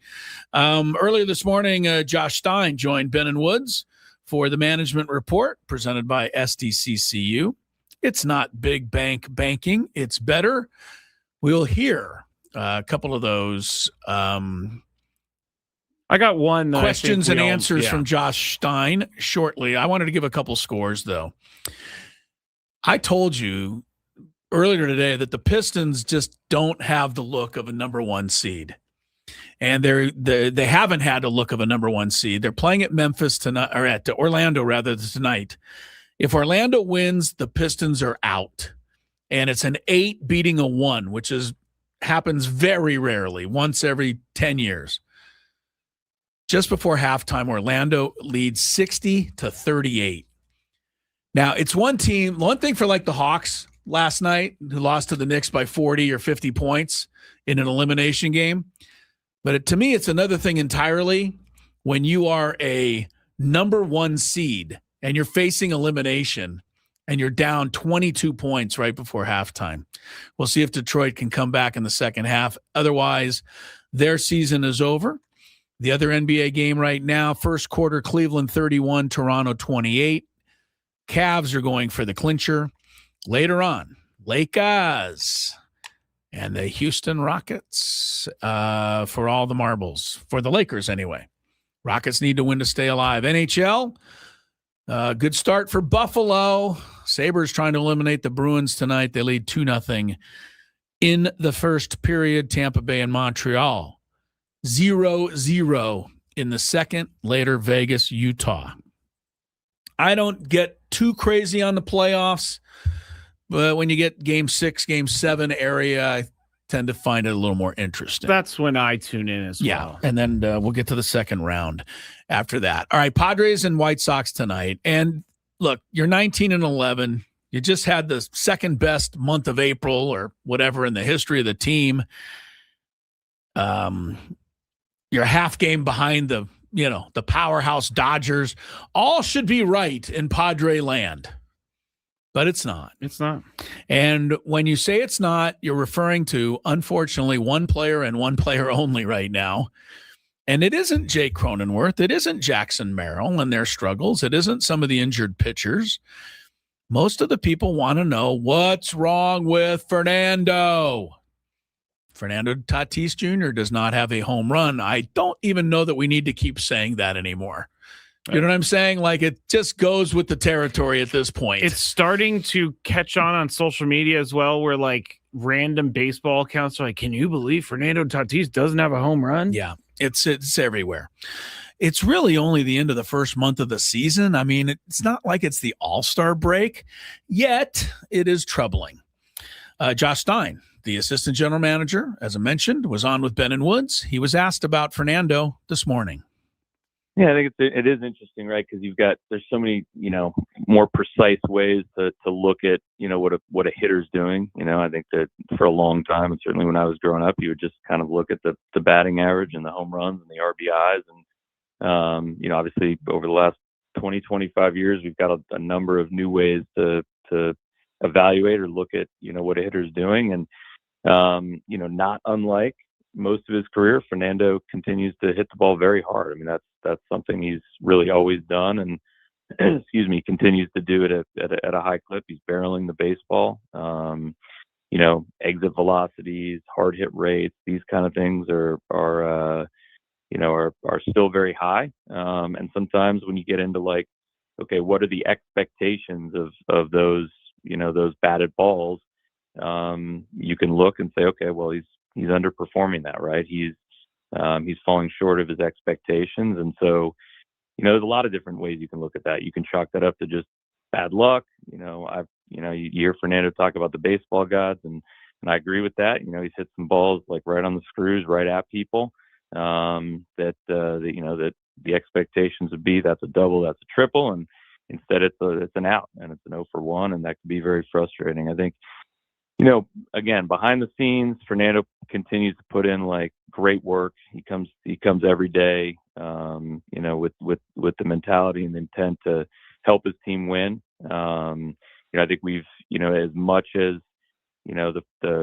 people look at the home runs and that certainly is a big part of Fernando's game. And we anticipate that being a big part of his game for the rest of the season. He's getting a lot of key hits. Like, we get back to the record, we get back to talking about some of the things that, different people have done to help us get off to a good start. And I can just off the top of my head think of a lot of, hitting, behind the runner or backing the ball up and taking a single to right field. Even some of his softest hits have been big hits in terms of helping us win baseball games. And, so again, I think, continuing to have good at bats, continuing to swing at the right pitches, and putting in the work that I know he is with our hitting coaches. And I guess the only thing I can say is I've got a lot of faith and trust in Fernando, and I think the Padres fans, should as well. And I think we'll be excited to see his production here going forward. All right, that was Josh Stein with Ben and Woods. Now, let's take just a tiny bit of a deeper dive. It's hard to go deeper than all of the analytics, so we've already gone through. Yes. Right? He's 67% hard hit rate, best in baseball. We talked about, you and I, his launch angle is down from 10% normal to 3.5, which seems kind of big. Tony explained that 10% might be here, 3.5 is here. So it may not be as much as that sounds like. But I want to give a couple of more things, and then we'll put it to bed, and hopefully Fernando will hit a couple home runs this weekend, and we won't have to talk about it Monday. But I'm looking at last season for Fernando.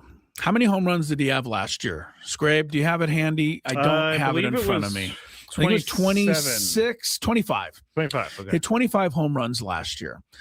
Would that be acceptable to everybody this year? I think it would be.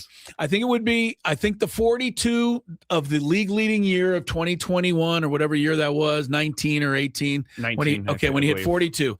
I don't think any of us really expect Fernando to be a 40 home run guy. No. It may happen one more time in his career where everything just clicks, but he's a 20 to 25 home run guy. Hopefully he steals 30. Hopefully hits a little closer to 300. And, that's the star that we want.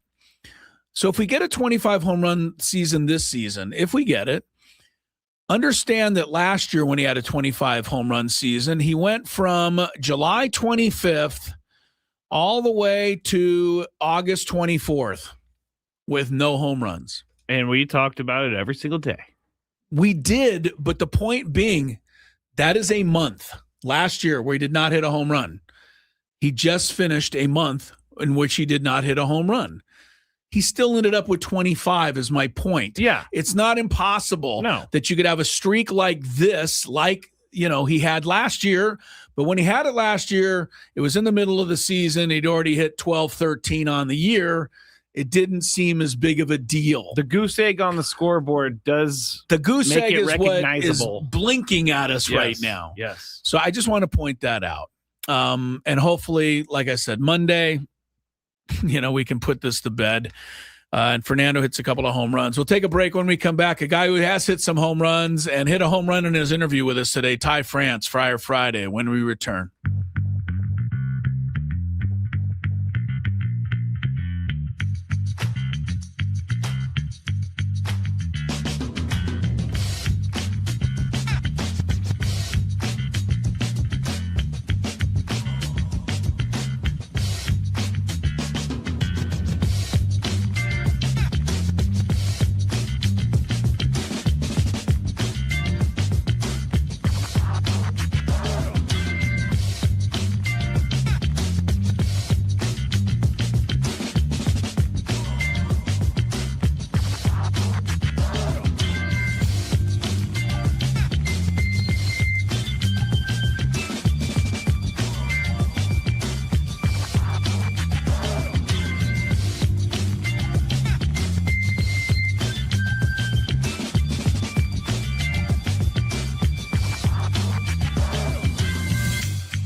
All right, Friar Friday wraps things up. Our interview with Ty France.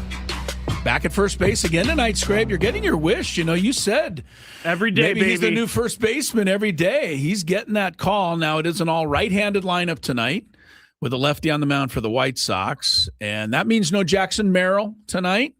Getting a day off. I don't think the timing is bad on that. No. Give him 2 days. He had yesterday. He gets today. Gets to sit and watch, and then back to work. We need Jackson to pick it up. And I thought Tony said something interesting earlier. We're all saying, well, we believe Jake Cronenworth will get it back. We like Jake. We know Fernando will get it back.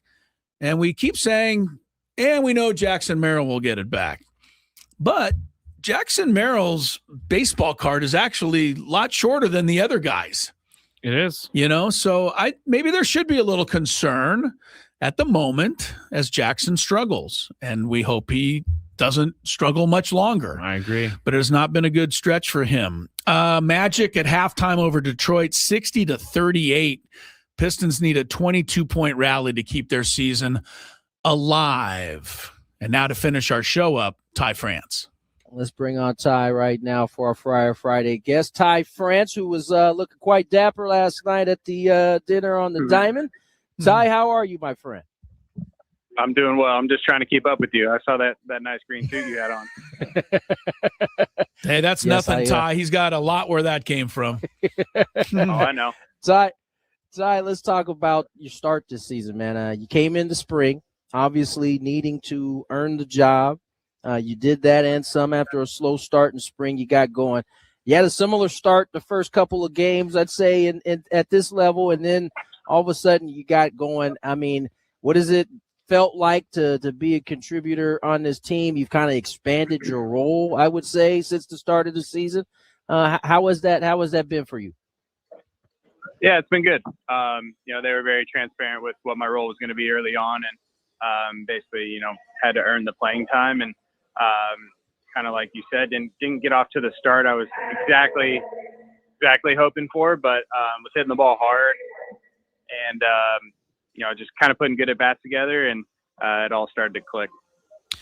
Ty France is certainly a guy that I think San Diego fans like, and everybody's rooting for you, Ty. And man, you've really been delivering. How was it to bide your time the first couple of weeks, even though they were transparent, sitting there and saying, I got to get a game, I got to get a start? You had 2 or 3 starts the first 2 weeks of the season, if that. And how do you stay ready and sharp? Because I think that would be the biggest challenge of all. Yeah, I mean, you can't really replicate, live game at bats, but just doing everything possible practice-wise to stay ready, whether that's machine or hitting off the trajectory, or when I do get my game at bats, just trying to work at bats and not make quick easy outs. And biggest thing is just kind of trusting the process with it. It sounds cliche, but that was, as far as the headspace wise, that was the biggest thing for me, was just when I got my opportunity, making the most of it, and understanding that I'm not going to line out every at bat. They're going to start to fall. Yeah, no doubt about it. Ty France joins us here on Friar Friday. And Ty, you and I had a discussion during spring. You kind of had to get back in the lab and kind of take things back to the basics in terms of your hitting. With so much information and so many new ideas out there, how difficult is it to not get caught up in all of the new gadgets, the new things that are out there, and still feel confident, trusting in kind of the things that kind of got you here? Yeah, I mean, it's very easy to get lost. There's, like you said, there's so much information out there now, and all the new technology and cool little toys and, stuff to measure your swing. And, I fell into that trap, after the 23 season, tweak some mechanical stuff, tried to gain some bat speed, and it, I lost who I was as a hitter, where, just like you talked about the basics, just getting back to the basics. And, I don't think it's a bad thing necessarily. I think there's a lot of guys in this game who can look at that kind of data and, put it out into their game. I just wasn't one of those guys. Yeah, what do they say? Paralysis by analysis. I would imagine that's something a lot of the guys have to fight through. Ty France is with us from the Padres and joining us on the SDCCU fan hotline. It's not big bank banking, it's better. Ty France, I commend you for a play that you made in the victory over the Cubs 9-7 on Monday night. And I don't know if you know the play I'm going to refer to, but you went from first base over to third when Manny tweaked a little something. I don't think you'd been standing at third base for more than 5-10 minutes, and they hit a sharp ground ball into the hole with the tying run on third and 2 outs. That's a play that's got to be made to save the lead. You do a spinorama, you find first base, you make that play. I'm sure you expected to do it. I'm impressed because how much time had you really gotten at third base before that play?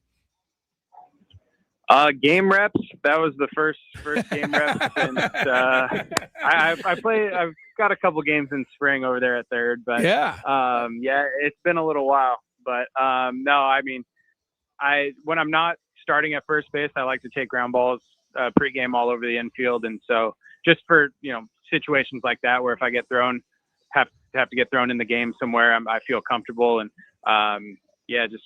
It was one of those things where just kind of let the athleticism take over, and didn't make the greatest of throws, but Gavin did a great job picking me up. Ty, you've hit at every level, and this goes back to high school, right? I mean, high school you hit, college, and I remember my dad telling me, I don't know where he's going to play, but he certainly is going to hit wherever he goes, and you've proven that. Now, on the defensive side, I think you've made yourself into a Gold Glover, and you've talked a little bit about positioning and how Carlos Correa kind of helped, you understand how they grade, but just forget the grading part. Your glove work, your footwork at first base is really, really good. I mean, how much work did you have to put in to be the type of Gold Glover you've become? A lot, honestly. This goes back to 2021, coming up, third base was my natural position, and Evan White got hurt, and they asked me if I could fill in for him at first till he got back, and I'd never really played much. I played a little bit, but not enough to feel comfortable at the position. And then it's been a 6-year process now of trying to just be the best first baseman I could be out there, and understanding, there's the footwork you talked about, but for me personally, it's taking care of my infielders.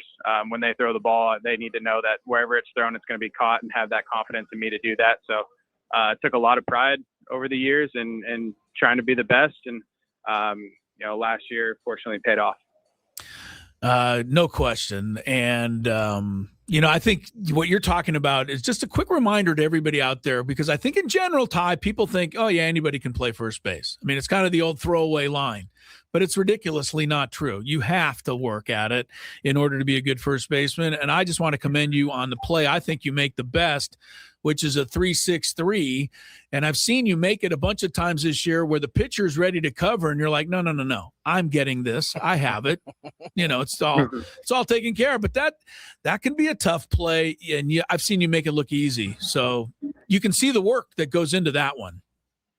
Yeah, thank you. No, I feel like I'm just a tad more athletic than the pitchers, so I feel like I should be responsible. I told you, Chris. Okay, that gets me to follow up then. Can I follow up, Tony, with him? Please, go for it. All right, I want to ask you about the pop-up in the sun the other day, and this is not about you not seeing the ball. This is all about my world, which says, why can't the pitcher catch a pop-up in the infield? And so I'm curious from an infielder's perspective how that is, why we don't just let the pitcher get that ball, because it really would have been a lot easier. It was a lot closer to him anyway than it was to either you or Jake. So what's your perspective on that play? I'm all for getting the pitchers out of there. If it doesn't go in the sun, I catch that no problem. And, yes, you do. Same with you. So, I've also hey, if it's hit right on the mound and they feel like they've got it, they're more than welcome to say something. good chance we call them off. But they don't have to be mutes on the mound. If they feel like they can do it, we'll give them an opportunity to voice their opinion, and we'll probably call them off. But have you ever made one, like, just curious, have you ever made one from third base though, where you run almost across the mound yourself and have to make like a lunging play? I mean, it's really can be a tough catch. Yeah, I mean, I'm not disagreeing with you, but I think it goes back to the athleticism aspect. Oh man, yes. I told you. These guys are all celebrating because I did a little pitching in the back in the day. Most unathletic guy in the room. Last one, Ty. Foul ball the other day. You kind of let this bad boy roll. As you picked it up with your thumb and your index finger, kind of like, all right, there it is. Boom. And he's got his nose on it, and he goes fair ball. It looked like all you could muster up was no, that's not right. What was your take from your end on that? That was more or less. I was just extremely caught off guard that he would called it fair. Yeah. From my vantage point, and I wasn't going to pick the ball up until it was foul, and I felt like there was a space there, and so that's when I made the move. But it's a tricky call, and there's two of them there, and I feel like one of them could have worked a better angle to see that because it's a non-reviewable play, but it is what it is. Unfortunately, it didn't go our way. Can you just tell us anything about the discussion that Craig had? I mean, it had to be an incredulous discussion because the look on your face told the story that we knew it was foul, but you can't convince somebody who's standing right there, right? Yeah, I'm going to be honest. I didn't hear any of Craig's conversation because when they showed it on the Jumbotron, the fans kind of chimed in. Oh, okay, yeah. And, they said their 2 cents, so they kind of overpowered Craig's conversation. But, it was unfortunate, especially, having Mason on the mound with his streak. Would it have changed the game? Who knows? But, would have definitely turned a single to a 2-2 count. For sure. Ty, appreciate your time, man. Enjoy your day. Enjoy your Friar Friday, and go out and get us a win here today. Yes, sir. Thank you, guys. That was Ty France joining Tony and Chris earlier for Friar Friday. If you missed it or if you want to hear it again, you can go find it on YouTube. Just search 97.3 The Fan, or you can go to 97.3thefansd.com, and you can also get it there. But that is it for us. We are going to hand you off now to Sam Levitt. He is going to be doing your pregame show tonight ahead of Padres and White Sox. We'll be back with you Monday. Hope everybody has a great weekend. Be safe. Enjoy the weather. Looks good right now. Should have checked the weather before I said enjoy the weather. We'll talk to you on Monday. Have a great weekend, everybody.